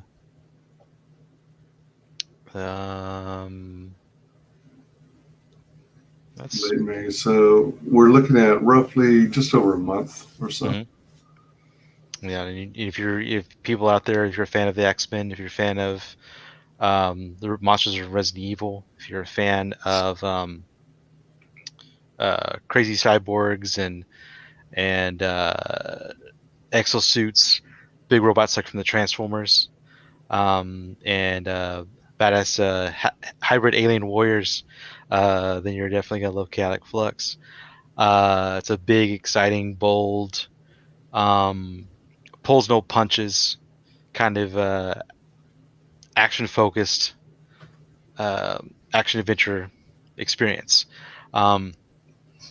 But I can't think of anything else that I can't think of anything we missed because we went through all tiers. All You right. can do the add-ons. You can add on issue 1 and 2. You can add on the hat, the mask, the T-shirt, and there is a variant T-shirt with just the line art on it that is an add-on item only in any of the physical tiers. But other than that, I think that's it. All right. Right on. Matt Inui says, "Oh, for a moment, I thought the audio died." Yeah, it must have sounded like that to everyone because I went silent. I was trying to multitasking. I probably should have asked a question or something to fill the dead air. Right on. So, Chaotic Flux number 3, Relentless, is in demand. We are. Let me scroll back up here. It's got some good looking artwork and stuff. So we're at 43.63, 92 backers. 43.74, 93 backers. Hooray. Awesome. All right, so we're making progress. Right? Yeah, let's head to 5,000. Let's get this up there. If anyone has not yet backed this, consider backing it. If you've already backed it, consider backing it again. You're going to love it. Back it once, back it twice, back it 3 times a lady. And if you aren't able to at this time, please consider sharing it on your social media. I think you know what? Let's play the trailer once more before we close it out. Okay. I said, let's play the trailer. Come on, technology. The epic mega sci-fi saga Chaotic Flux continues. Issue number 3, Relentless. Drawn, colored by Brian Bolano and Brian Unite. Written by Scott Payne, lettered by Jarrell. Relentless was fighting where we left off. The darkness gave it her all like you've never seen before to become this titan of the magnet. Or it could prove to be a bigger problem for our young heroine, as Lieutenant Vladimir, as he waits for the right moment to capture the girl. For his twisted cyborg overlord, Thrax's drive. Sword. Strike is a dark, connect to the dark side, the gaming super team, the Crimson Flame. Plus, a fucking showdown in Labyrinths. All this and more packed with 30 pages of relentless sci-fi action and suspense. Don't miss out. Cat Flux number 3, Relentless. Let's see something here. So, all right, it comes here. Relentless sci-fi action and suspense. Don't miss out. Oh, Cat Flux number 3. So it used to say coming soon. Yeah. And now it's replaced with now live on. Okay. Yeah, I just made a quick little edit to Gotcha. All right. Yeah. I wonder what slap that on to change the old trailer. Right on. Okay. I was wondering what was going on for a minute there. Yeah, are you using like Adobe Premiere or something to do all these effects? I used it for some effects, and then I used Filmora. I think it's Filmora 10 they're on now. I've used Filmora for the last 2 trailers as well. This is the first time I've experimented with Adobe Premiere for additional effects. But yeah, so basically I made them in those 2 programs. Filmora, it has less. Well, actually, I've noticed recently they've added more options for this now. I guess they finally listened, or not finally listened. They had enough people ask for it. But what I was getting at is, when you pan the camera across an image, All right. Filmora didn't really have that to where you can do it easily before. You had to really know how to tweak it really well enough, know like the ins and outs pretty well to pull that off. But they recently made it so that it's much easier. So I didn't know that they had updated it to do that. So that's more. There's some effects in Adobe Premiere that visual effects that they had that the other one doesn't. But it easily let you do the camera panning in that. So I use that for that mostly. But like I said, there's some other effects that the other one doesn't have used. And then the Filmora, when I found out, oh well, they do that now. So now, like, I'm making some other videos that now I know I can do that, and I don't have to use the other one if I don't want to. But then again, it's got those other effects. So if I want them, I know they're there. I don't know if any of that made sense. Is Filmora expensive? Now, from the last time I looked at it, I think it is. I got it for a deal maybe 3 years ago. It was on sale for like $50.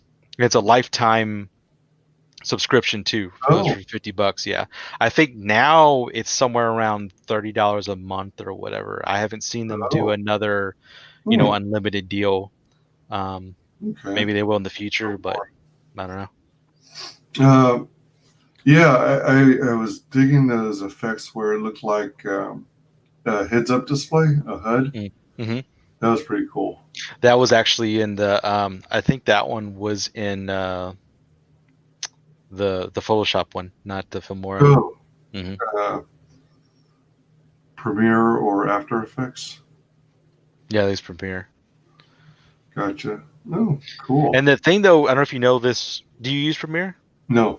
Well, the thing with Premiere is, I think I don't think they're too bad. Well, if I remember right, they're like 10 or 15 a month, which isn't horrible, I guess. I'm not a big fan of paying, monthly fees for stuff like that. Yeah, but yeah. I mean, if you have to, you have to, I guess. Especially since they, that one's supposed to be really good. Like they've edited a lot of big movies with the Photoshop one, or the Adobe one. Like the first Deadpool movie, I heard that was totally edited in Adobe Premiere. Oh wow. The whole thing, they edited in that has that much you can do in terms of filmmaking. And there is a lot in there from what I saw, but I can tell there was more than just what I figured out. I just didn't have the time to put in that much into making the trailer. I did do what I did. I thought it turned out pretty good.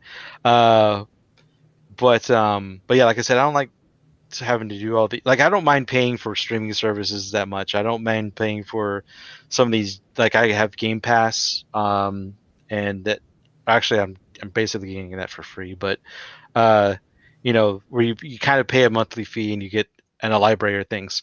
I don't like paying for these like filmmaking programs where you have to pay a monthly fee and all these other things. It's like, is everything in the future just going to have a monthly fee? I hope not, but it's the way it seems like it's going. But yeah, it's like cloud software, SAS, software as a service. Mm-hmm. So as things go more digital, they offer the software as a download, and you have to maintain a license. Mm-hmm. That's how they supposedly combat, pirating. Yeah, which I understand, but at the same time, it's like, man, It's a big thing. Yeah. I know a lot of these subscription services too. They rely on, they hope that you forget, that even if you stop using it, but it's still being charged your credit card. Oh, yeah. That you're not going to notice it, and eventually you might, and say, "Oh, I forgot about this. Cancel it now." But in that meantime, they got all that money when you forgot it was even still running. Yeah, I'm a big believer that a lot of services are designed intentionally for that. Mm. That's why when you got all these free trial offers, mm-hmm. it's good for like 30 days at most, and then you're agreeing by providing your credit card information to continue paying after the free trial regular payments of however amount for the service every month until you cancel. And those are the ones I hate, because you're more or less being forced to opt in. Yep. Especially when they offer no other option. It's like, anyway, can go all day on this stuff. Oh yeah, seriously. Yeah, so I'm going to give you the floor. Would you share with the world how you can be found on social media? Sure. So on Twitter, you can find me at Flux Chaotic. On Instagram, it's Chaotic Flux 1, just the number 1, not 1 written out. And then you can also see Facebook. You can go to sharpedgecomics.com. Or not, sorry, Sharp Edge Comics at Facebook. And then you can also find me, Scott Payne, on Facebook. And then you can go to sharpedgecomics.com, where you can see a lot more on Chaotic Flux. A lot more art or page previews, as well as information on the characters. There's character bios. There's some weapon information there as well. There's more stuff on the Dread Fiends, like how they work and their mutations and what have you. And you can also sign up for the mailing list, the Sharp Edge Comics mailing list on the website. And that's actually the best way to keep up on everything related to my comic book brand, particularly Chaotic Flux. I put out at least a monthly newsletter to keep everybody updated. Okay. All right. Right on, like Donkey Kong. Yeah, you can find me on MeWe, Facebook, YouTube, under WyzGyzEntertainment, on Parler under WyzGyzParlers, Twitter under WyzGyz Tweets, Twitch under WyzGyz Twitches, and soon to be many more platforms as I get time to do it. And you can please like, comment, and subscribe, mark the bell for notifications. And want to thank everyone in chat for hanging with us. You guys are freaking awesome. Heck yeah. Thank you so much. Troopers. Thanks to everyone who watches us on replay. Thanks to everyone who backed the campaign today. And thanks to our very special guest, Scott Payne. Thanks, everybody. We are closing things out. I may potentially do one more stream tonight. Wow, you're a trooper, man. That's awesome. If I do one more stream tonight, it's probably going to be to highlight the comic books I picked up from my local comic shop. Nice. And it'll be a shorter stream because I'm not going to do a panel this late at night. Because I want to go to bed shortly thereafter. So yeah, I'm gonna.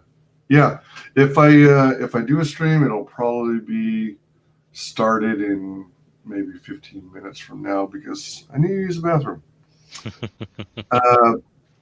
So thank you all again. Appreciate your coming. Thank you to Scott Payne for joining us today. Thank you for having me. Bearing with me and all my little nitpicks. Nothing personal. I just things I have questions on, and it's because I care. So we shall see y'all. Thanks again, everyone, for joining us. Be sure and click the link to back the book.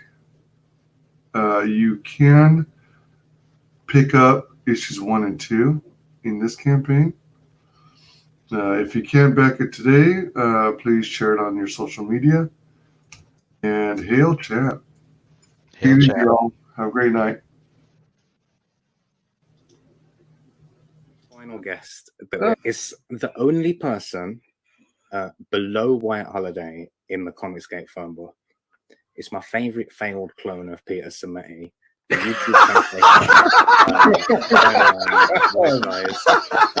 How you doing, Conrad? Welcome to the show.